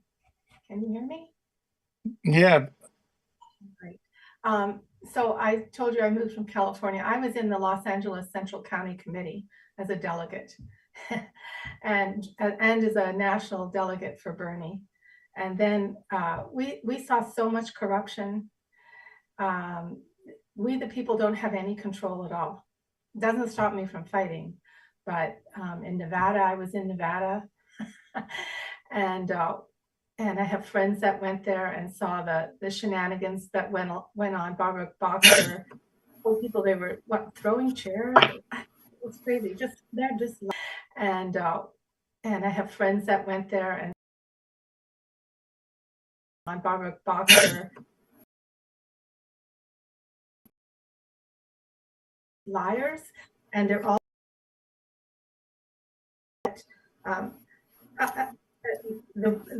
the people that have been in those establishments for a long time, both because now when I got here, I joined the Republican and I became a delegate to the Spokane County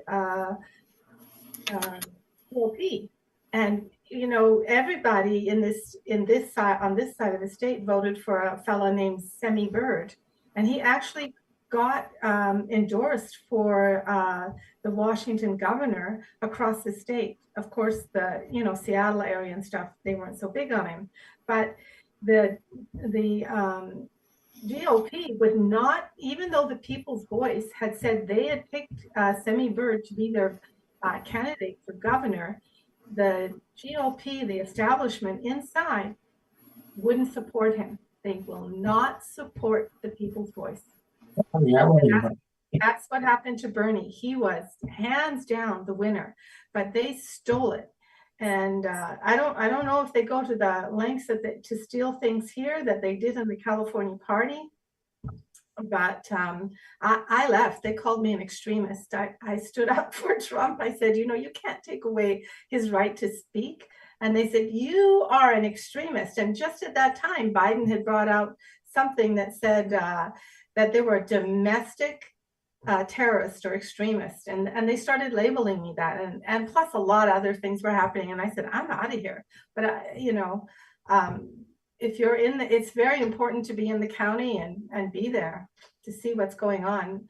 But I think it's important to be in groups like like-minded people like us. We've got to start taking over. We've got to start joining forces. We got to stop talking. We got to start finding each other, and we've got to start being a force, because otherwise these people are captured and they're complacent and they have a sense of entitlement. And if you come in and say, well, there's another way to look at this, we think this or that, and it's the people in power and the governors and that, they're controlled, I think, from way high up. like from the World Economic Forum, I'm going to say. Yeah. I just want to say, I don't know if anybody knows this. I'm always appreciative of good information and sources. Has anybody heard of Grand Theft World? Grand Theft World. This guy, his name is Richard Grove.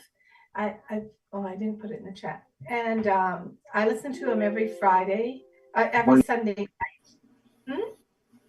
But you can listen to him. You can just, he has his own webpage. You go there and listen to him. He's a forensic historian.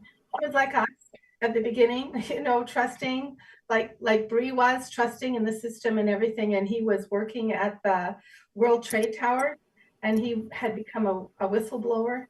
And he was and the Sarbanes-Oxley law had been passed, and who he's working for, they were breaking it. And he's about to tell his employer that there was a back door into the data, and he didn't make it. He before he got there, the whole tower blew up, and everyone on the floor where he was supposed to be got blown up, and that set him down rabbit holes. And he's got amazing data on everything from the church, what's going on in the church, to it's amazing forensic historian. Whatever's happening today, he traces it back through long lines, and that's how come I know. Other than, like, I didn't take the shot because I've been in the Democratic Party, and I went, these people are liars. I'm not believing them. I see people are leaving. I'm talking too much. Anyway, thank you so much, you guys. Hey, Linda, I hear tell that Spokane is turning blue. Is that true? I don't think so. I don't know. I know Spokane. I'm not in Spokane proper. I'm in outside of Spokane, and in the county part. But yeah, the mayor is a Democrat. I don't think so. I'm not in Spokane. I'm in.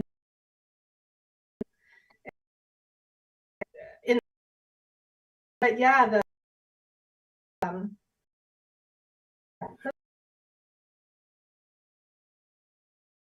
So real quick, please go to redamericafirst.com, sign up. We want more people all over the country to join.